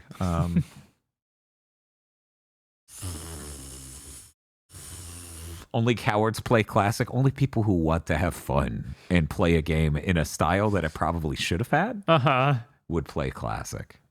I was told I shouldn't criticize the story because Classic mode exists. That's fucking stupid. It is incredibly stupid. That is not how reviews work, motherfucker. If you could ignore it, it simply isn't real. Anyway, so that's going to be a really good stream. I'm going to have a lot of fun. I really enjoy playing that game. And maybe I will just conveniently get up to get a small snack or a soda every time a cutscene happens and hand off the phone. Who knows? I don't know. I know some people I could ask, though, to find out, Bob. Who's that? The Podlord. Oh, fuck. Are you okay? Is he okay? Aggro, are you okay? Sorry, I get excited about the Podlords.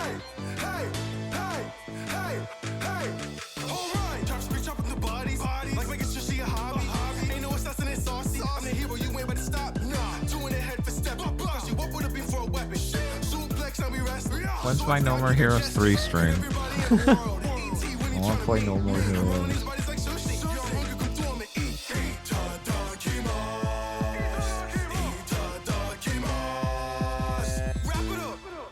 You know, September's really close. It is getting there. We gotta get through these goals. There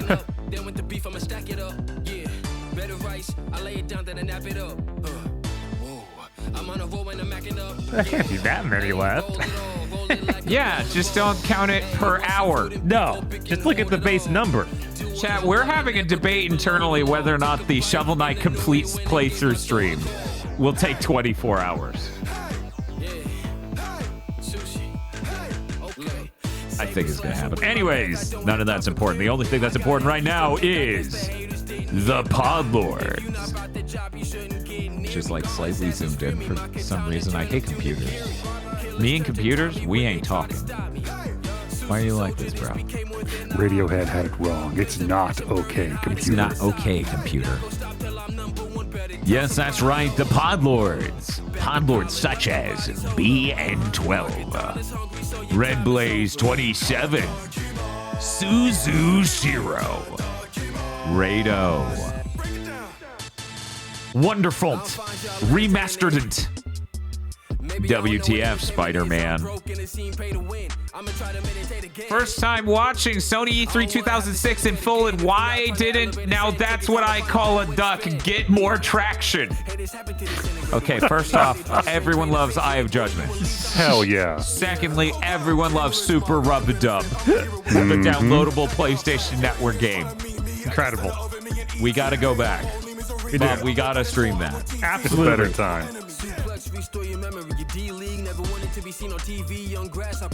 Makabun, the Dogs.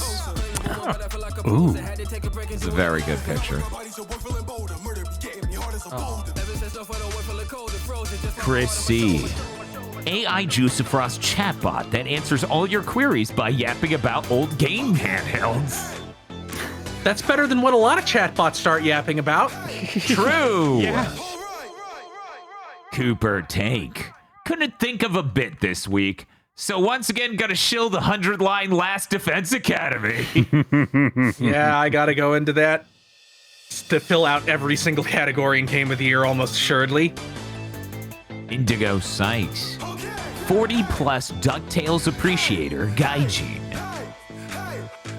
Billionaire Blood is like glitter because all the pride parades should be showered in it. Do your part. In Minecraft. A raccoon looking for some trash. I mean, that's where it'd be.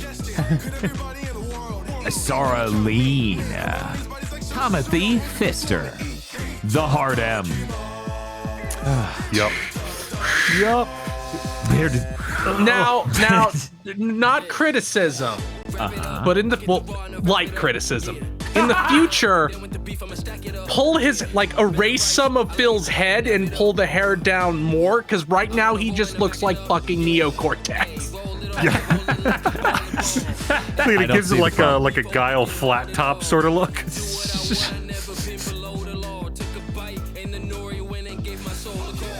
Bearded Joe. Cleochrome.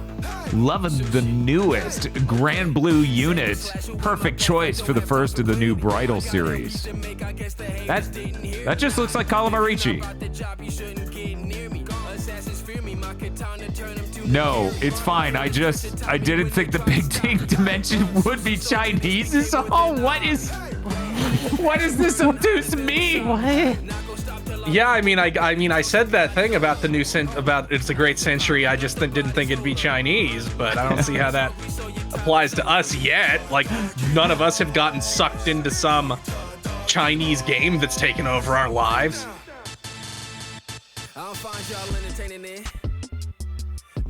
Imagine making a new single about people taking sides on a beef you lost. Couldn't be me. Oh no. I don't think that's an appropriate character to put Drake on. I don't think that's right. That character has many flaws, but I don't think he has the one specific flaw Drake has. Virmvarm. He has acquired a large stick. That is a large Nice. stick. Maybe too big. Jeez. He's winning.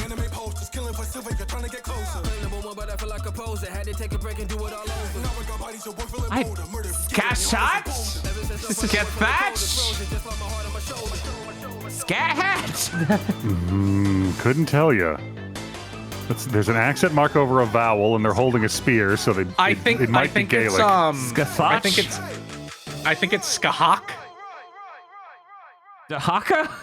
It is Gaelic. This is Kukalane's like mentor.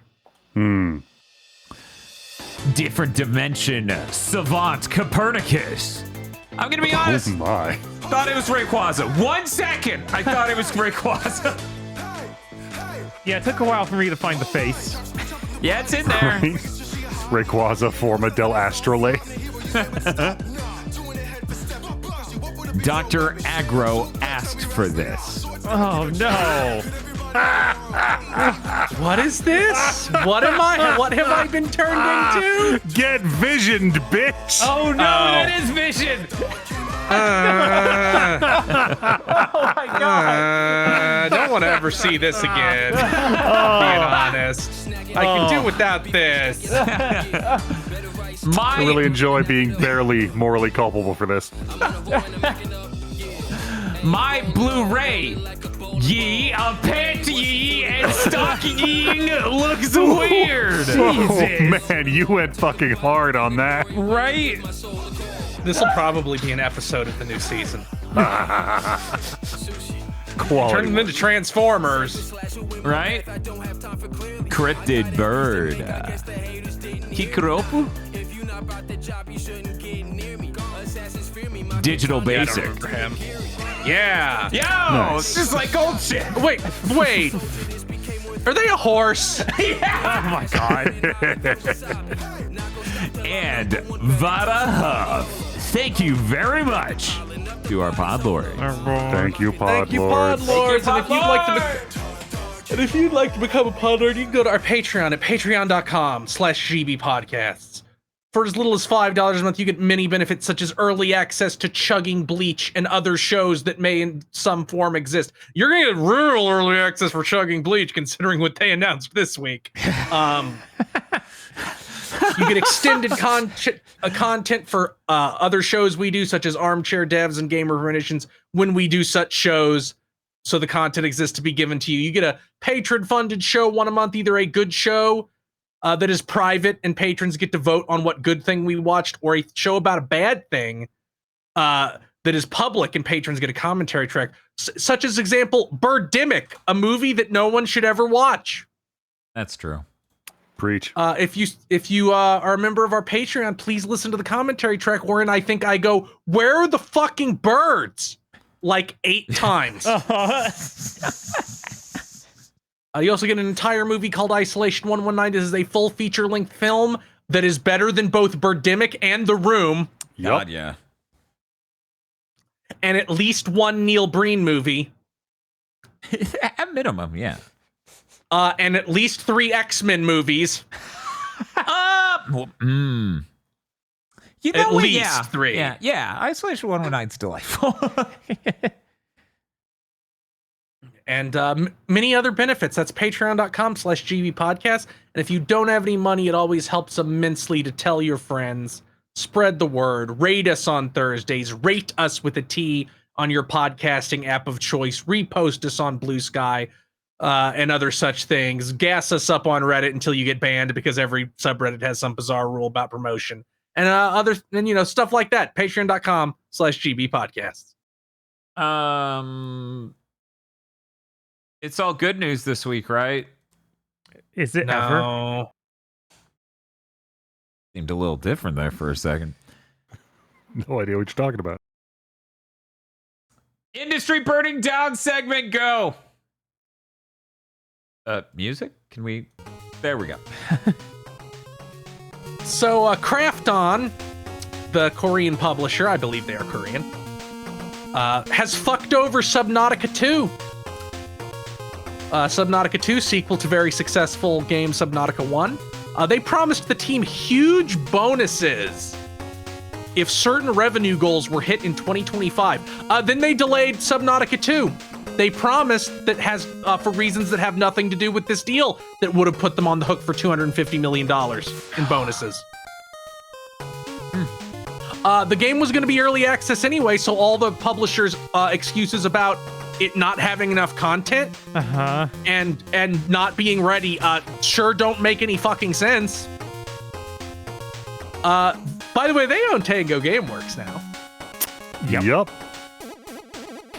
They put out this unbelievably terrible rambling statement. Basically it's trying to be a call-out post for leadership at Subnautica 2's studio and being like, well, most of the money would have gone to them, so we're still going to give the bonuses 1/10 the amount that we immediately discussed, because we made up how the studio heads would get most of it anyway. So instead, we'll just give you almost nothing in comparison. Studio leadership is responding to this by suing them. Nice. Yeah, that makes sense. That came out, that is all we know. They were like, we're fucking suing these motherfuckers. So please look forward to updates on that for the next year or so. Or possibly less if Krafton gets their shit together and just pays them the money.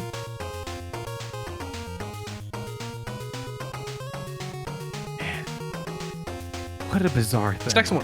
This next one is Bob's, I believe. Yes. So the Street Fighter 6 collab with that K-pop group aespa, I think is how it's said. I have no idea. As part of that, they added the Gen AI idol Nivis is one of the, as they call them, color commentators. Commentators.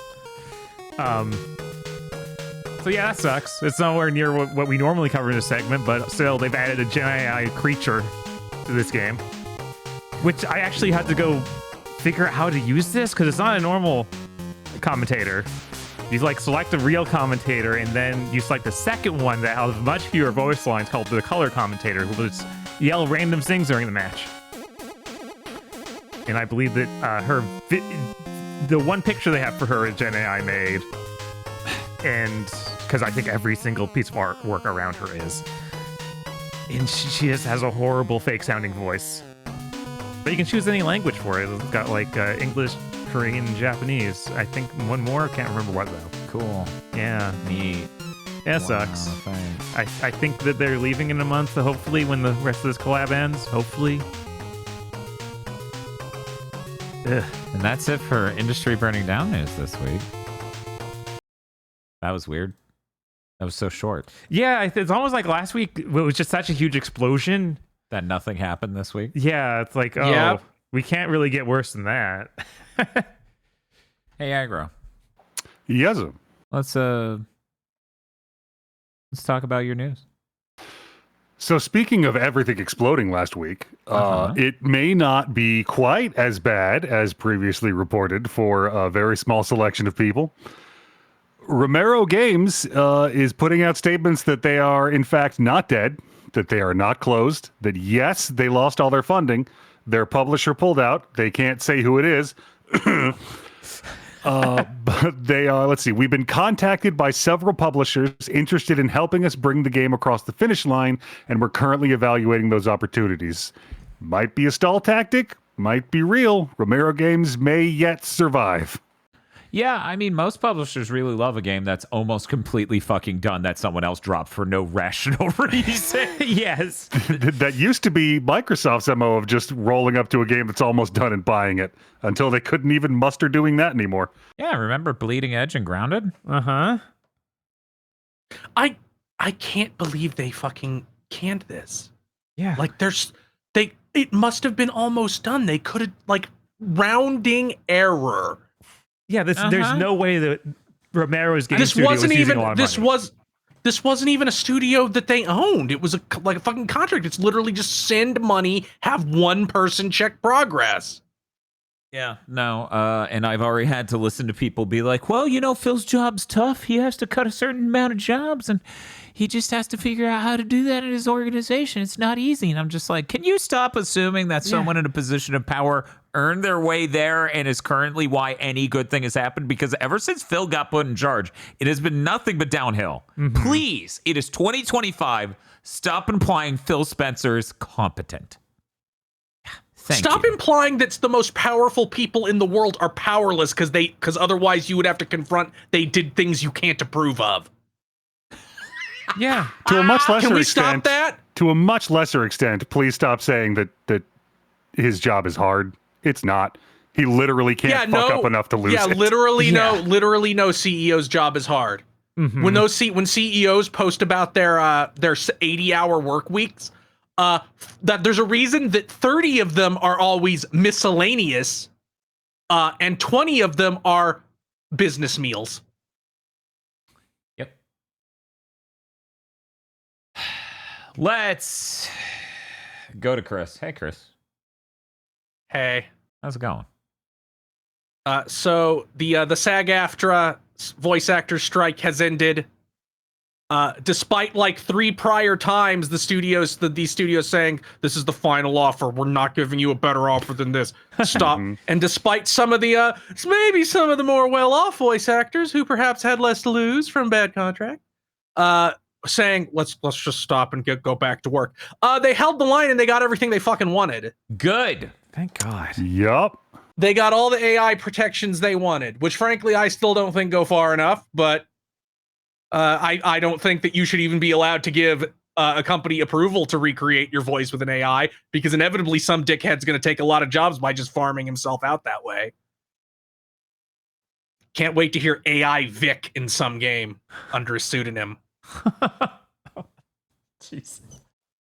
But extremely good news. I'm happy for Well, 'em. presumably that sort of protection would keep, because the way these guilds usually work is you can't work with someone who isn't a part of the guild if you're working with the talent in the guild. So Yes, that would usually preclude the possibility of a Gen AI voice showing up, I would think, because that is voice acting in the game. I'm sure that's probably covered. I mean, but somebody could be working for SAG-AFTRA and give consent to have it recreated, because this includes you have to have their consent to AI train with the voice, but they can do it. Like a voice actor can give that consent, and it even has a thing that like they can revoke that consent during another strike. Huh. Man, that's interesting. I don't think it's ever going to matter, because this shit's never going to be good enough to actually use in any meaningful way anyway. That's why that's why the only places I've ever seen AI voices are dog shit YouTube videos, PR material from the Trump campaign, announcers in doomed multiplayer games, and pornography. Did you see that YouTube apparently is going to stop allowing Yes. AI-generated videos to be monetized? No, that's great. Now, what is the definition of AI generated? I imagine most of the exact things we think of immediately are the exact target, but then the line gets blurry. Like maybe that slop video of the baby getting sucked out of the airplane and then the pug rescues it. But will it stop stuff like here's my AI voiceover over an obviously AI edited collection of still images? Because that's a lot more prevalent, in my opinion, of what I've seen. Like, there's a lot of relatively successful channels now that are that.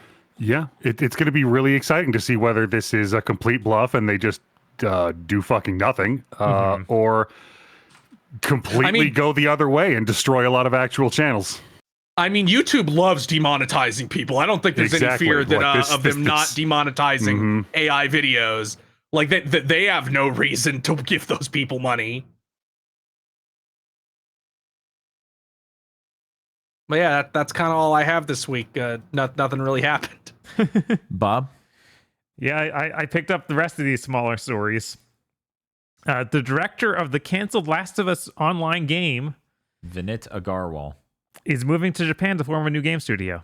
That's fascinating. What the fuck? Yeah, and he said previously that he still wants to make multiplayer games, so really weird. Okay, sure. And he's worked with Naughty Dog for like 10 plus years. This isn't just like some guy they brought in to do that specifically. He worked on like Uncharted 4. I wonder why someone in his position would not only get the hell out of Naughty Dog, but also the fucking country. Yeah. I wonder what experience specifically drove a person to do that. Could be anything. Could be anything. Naughty Dog's doing great, I'm sure. Intergalactic's going to be incredible, and no one's going to be upset making it. Cyberpunk Edgerunners 2 was announced. Ooh. Still made by Trigger, but it has a new director.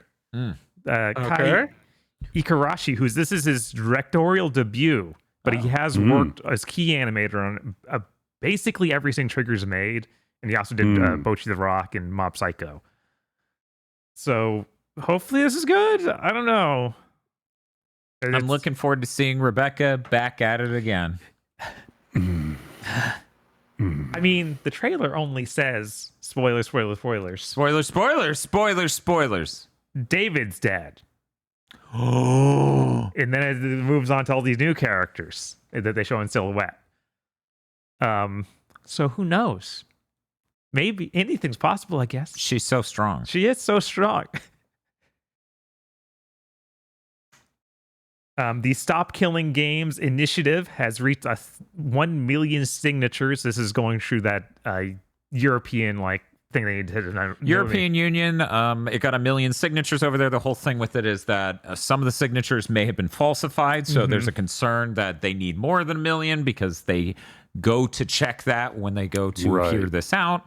And there are a number of other things. The good news is the 1 million was hit several days ago at this point. Yes. So it's definitely over that by now. But it is important that if you are in the EU, you should probably sign off on the Stop Killing Games initiative, because at very least, the whole concept of that initiative is, if not only converting your online game to be at all a playable or viewable or anything experience after you have shut down the servers, and that's single player online or multiplayer online, the most important part is that they give guaranteed service end dates when you buy the damn thing in the first place, which is such a huge upgrade from where we're fucking at with this industry.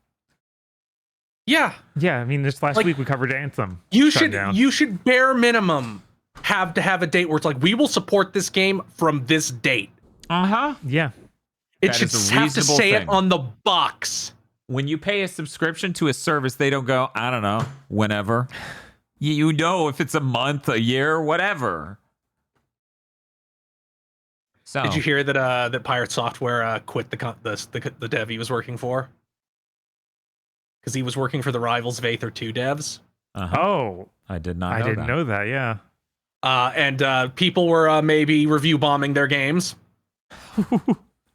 So he's like, I decided to part ways with them so they didn't have to deal with that. To which I said, you know, when if I was working for like a real company as in my online persona, I'd be a little less inflammatory. For anyone who missed the connection here, because I wouldn't blame you at all, there were a number of streams and videos Pirate Software did that completely shit-talked the Stop Killing Games initiative. Maybe when as has happened to many online influencers, when people were actually exposed to him instead of highly curated and edited content from him, a lot of people went, wow, this guy's a dumb asshole. Yep. Mm-hmm. But either way, people going and review bombing the games from that company. Yeah, that's not nice. But at the same time, Yeah, no. like even there's a certain level of what do you expect to happen? Yeah, Ross himself was like, just to be clear, I don't want you to go out and harass him. I said that in the initial video explaining what was happening with, the initiative ending in a month. It would be the best thing in the world for us to never cross paths ever again and nothing bad to happen to either of us. Because if bad things happen to him, he will, when bad things happen to people, they maybe get more spiteful and angry and things end up worse for other people. Like very clearly spells that out. Every time something like this happens, the principal parties involved start getting thousands of death threats. And I have to wonder, because everybody on the internet at this point is like, hey, this is the thing that's happening. Don't be an asshole. Who sits at home and thinks, I know what I'm going to do. I'm going to email this person I don't know and tell them I hope they die. Yeah, that's going to do something for anyone at all. I'm a genius. Well, I mean, people doing that gave that guy at Xbox a career when Xbox fired him because he was like, we have a console that's for you. It's the 360. Yeah, it actually tends to work pretty well against corporate figureheads. Yeah, he got to get a number. But you know what works better against corporate figureheads? I do, but I don't know if you're allowed to say it. Corporate figureheads. What works better against corporate figureheads is the rest of this joke has been cut due to various legal reasons. But yeah, no, the dude, I can't remember his Don name. Matrick? No, not even him. The one who took to Twitter and just started insulting people who didn't have online connections wanting to play games on the Xbox One, and then was just like, oh, you're out. Remember when Cliffy B parked up to say that Don Matrick has a bigger house than anybody making fun of him? No, And that was his weird statement God, in defense of Don Matrick. Just you ever tell think me how your Cliffy dick B is a doesn't work. Yeah. You ever think how Cliffy B is a completely embarrassing failure? And I have no fear in saying that because he is so fucking irrelevant. It doesn't matter. thank And you. honestly, him deciding to start a fight with me could only make me more high profile. That's true. Adam Orth is the guy I'm talking about. He was an Xbox employee who literally got incredibly incendiary about, like, if you don't have internet, fuck you. Like, why are you trying to play the Xbox One at all? Like, you have a 360. Have fun. And he got evicted from the company because that pissed off everyone. Yeah, of course. Yeah, he just got more attention as an individual and was able to leverage that into numerous situations after that in order to have a studio and then have a position on all sorts of other things I would name, but I'm good. I'm good. Anyway, the point is, I'm gonna be real. I don't know shit about Powered Software. I watch a thing and I instantly get the type of guy he is. And I know that multiplied by you are streaming yourself to people talking nonstop, unedited, unscripted for dozens of hours a week means you are just so enabled to be a giant piece of shit who's probably saying way too dismissive of shit all the time. Yeah, the more time you're in front of a microphone, the more stupid shit you've inevitably said, just because there's more time of you in front of a microphone. I don't say any of this to excuse him. I think it's unbelievably stupid, the shit he said in regards to the Stop Killing Games initiative. But it's not surprising that, I mean, we know one thing. There's probably like a dozen other things he's done on that tier. Yeah. And none of us know because we don't fucking watch him. I mean, it's also hard not to just think that he swung at Stop Killing Games because he felt a little bit attacked. Because I think his game, Heartbound, requires being connected to Steam achievements to work. So it literally cannot work if Steam ever stops existing. Yeah, he literally coded into his own game the necessity to have Steam achievements accessible via online. He literally coded a super bizarre DRM into his game that required the internet connection via Steam achievements. What? Uh-huh. Okay. So it would perhaps make sense that Also, he worked felt on a WoW. little bit attacked. Mhm. Yeah, he did. Yeah. So So did his dad. that's weird. His dad and him worked at the same studio. That's interesting. Anyways, let's move on. Sure. We learned a while ago that Nintendo was ending their Switch game vouchers. Yep. Now we know when. Oh. They officially end on January 30th, 2026. If you purchase one before that, it'll be valid for 1 year after your purchase. They haven't been adding new games to this, so I think the last new game you can get that they've been added to that is then Pokemon Z to A. Oh, okay. Which you could get that and then buy an upgrade to turn into a Switch 2 game if you have a Switch 2. But because they don't have any Switch 2 games on there. Yeah. I'm just sitting there thinking, so that we don't know the price of Metroid Prime yet, but that might also... Nope. I don't think Metroid Prime is on the list. That's weird because that is a Switch 1 game. It is. It's not on the list because they still haven't announced a price for it. You still cannot pre-order that game. Huh. Weird. Out now.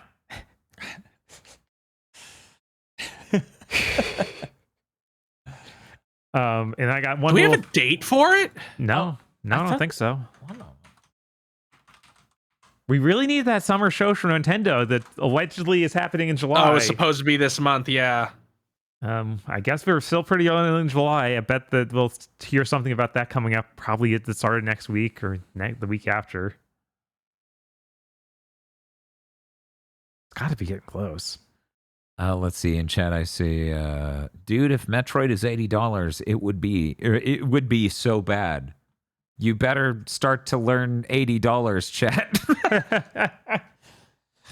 I bet it's 60 Switch, 70 Switch 2. Yeah, I can't imagine Like, them being I- this is more valuable than Donkey Kong. Yeah, I can't see Nintendo being, hey, you know that franchise that has never sold anywhere near as well as we wanted? What if we made it cost $80 for a game we announced 7 years ago? Yippee. Like, I don't doubt them. Nintendo's stupid, but they're not for a that second. stupid.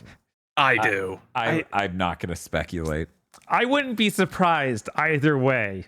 Just because I'd they've actually be been surprised. stupid. They've been so stupid with everything around I'd Switch 2. actually be surprised if Metroid Prime is $80 on Switch 2. That would genuinely shock me, because like, oh, you're now stupid too. You're not wielding your power cruelly, you're just dumb. The same thing that happened to everybody else is about to happen to you, okay. Yep. Yeah. I feel like they're already kind of leaning that way. That is the concern. I mean, they want to charge $80 for Mario Kart. Yeah. They made a format. They made a cartridge that is so expensive, no one can make money on it. Yeah. It's like, hey, bro, maybe before you did that, you should have had a cheaper storage that installs it all. Maybe you should have engineered any other way to solve this problem than I will simply make the economics of my console completely untenable. As it turns out, that's kind of an important part of consoles existing, is that you can make any amount of dollars selling a game. Anyway, yeah, let's move on. Ghost Yote had their big state of play today. They showed off new director modes. Like the first game had the Kurosawa mode, and that comes back. They've added a Miike mode that just makes like 13 Assassins, where everything's way bloodier and has more dirt. It's pretty great. And then it should Nichiro Watanabe mode, which will just add lo-fi beats as you explore the world, which is pretty funny. I probably play in this mode because I don't want it to not have music when I explore the world. But it has majestic cinematic music. That's what they tend to do. I guess. I can't remember what Ghost did. Yeah, that's how it goes, right? Right. Because it's so plain if it is there. And there were a lot of other stuff in the state of play. I just kind of skimmed it. Lots of new weapons, all sorts of cool stuff. The game looks good. And that's all the news I got. Oh, did you mention the special edition consoles and controllers? Oh, yeah. There's a special edition console and controllers. Just the regular PS5, no Pro. But you can buy which I find funny as hell. You can buy a shell for your PS5 Pro. You can buy your plates for your PS5 Pro. Reminder, they still, as far as I know, have not made any plates for the PS5 Pro. Well, now they're here. Now they're coming. Oh, cool. I get a choice. Yeah. Well, hey, you get two choices, because there's the black ink and the gold ink one. Oh, for the plates too? You're sure? Mm-hmm. Oh, okay. Because I knew that was the case for the console, but, for the pre-order PS5 version of the console. But, yeah. Look, man, they have made 0 plates so far, and Death Stranding 2 shipped. I know, right? That's crazy. That would have been the time. There's no controller. There's nothing for Death Stranding 2. They didn't even do a state of play. They have a controller for Death Stranding 2. Do they? They do. Okay. I looked at it on the PlayStation Direct site today. Because I saw the one for the first game. Wait, no, I guess there was one for the first game back then for it was PS4 controller. Yeah.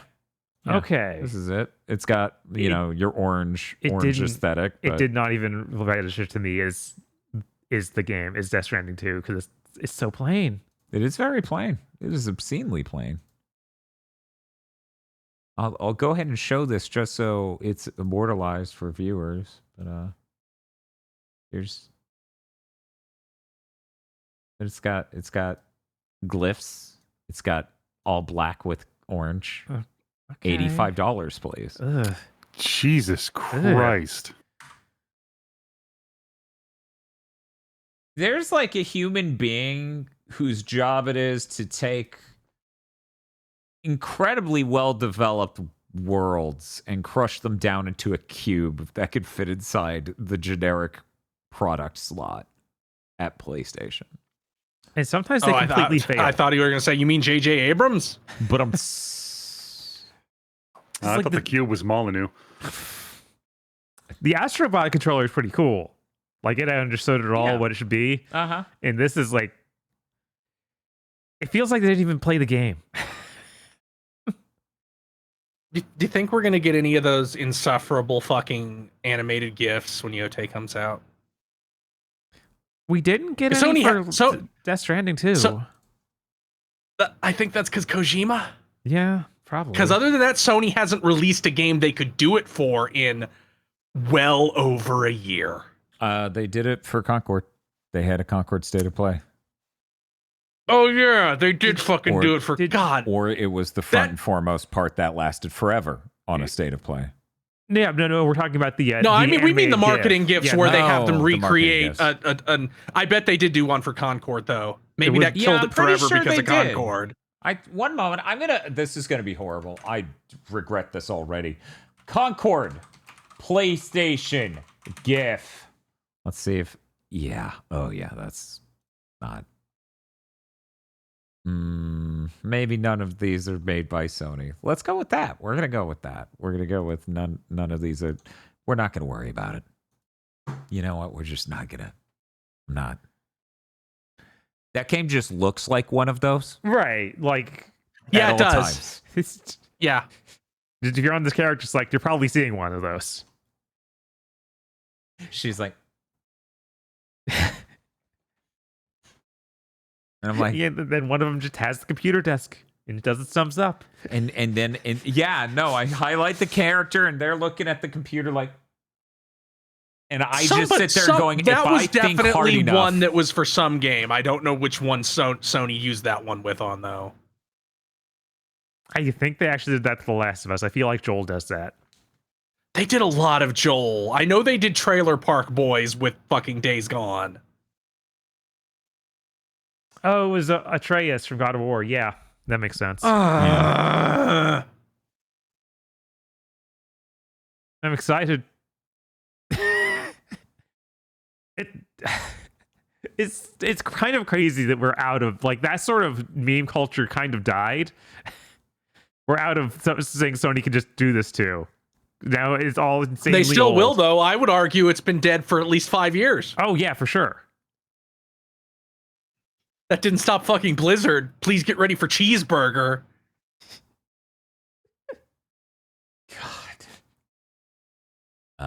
anyways, that's it for this episode. Big thing to mention. Reminder. Oh wait, Bob. Yeah, no, what's you up? skipped over one news story. Oh, did I? Yeah, I thought you did it intentionally to make it last, but Oh God. yeah.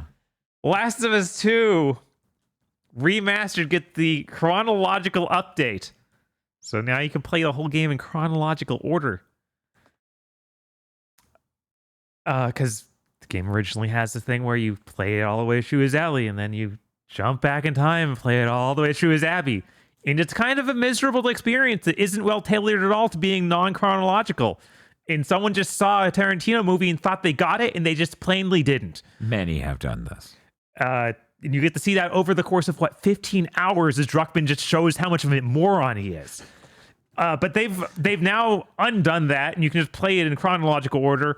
It probably still sucks, but you can do it. It might be better than the original method of playing. They said this took a lot of work,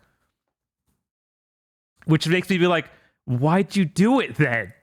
This game is long gone. No one cares. Wonder why that guy left Naughty Dog and the country. Yeah. Yeah, like literally, if this took work, you could have done anything. Anything else would have been better.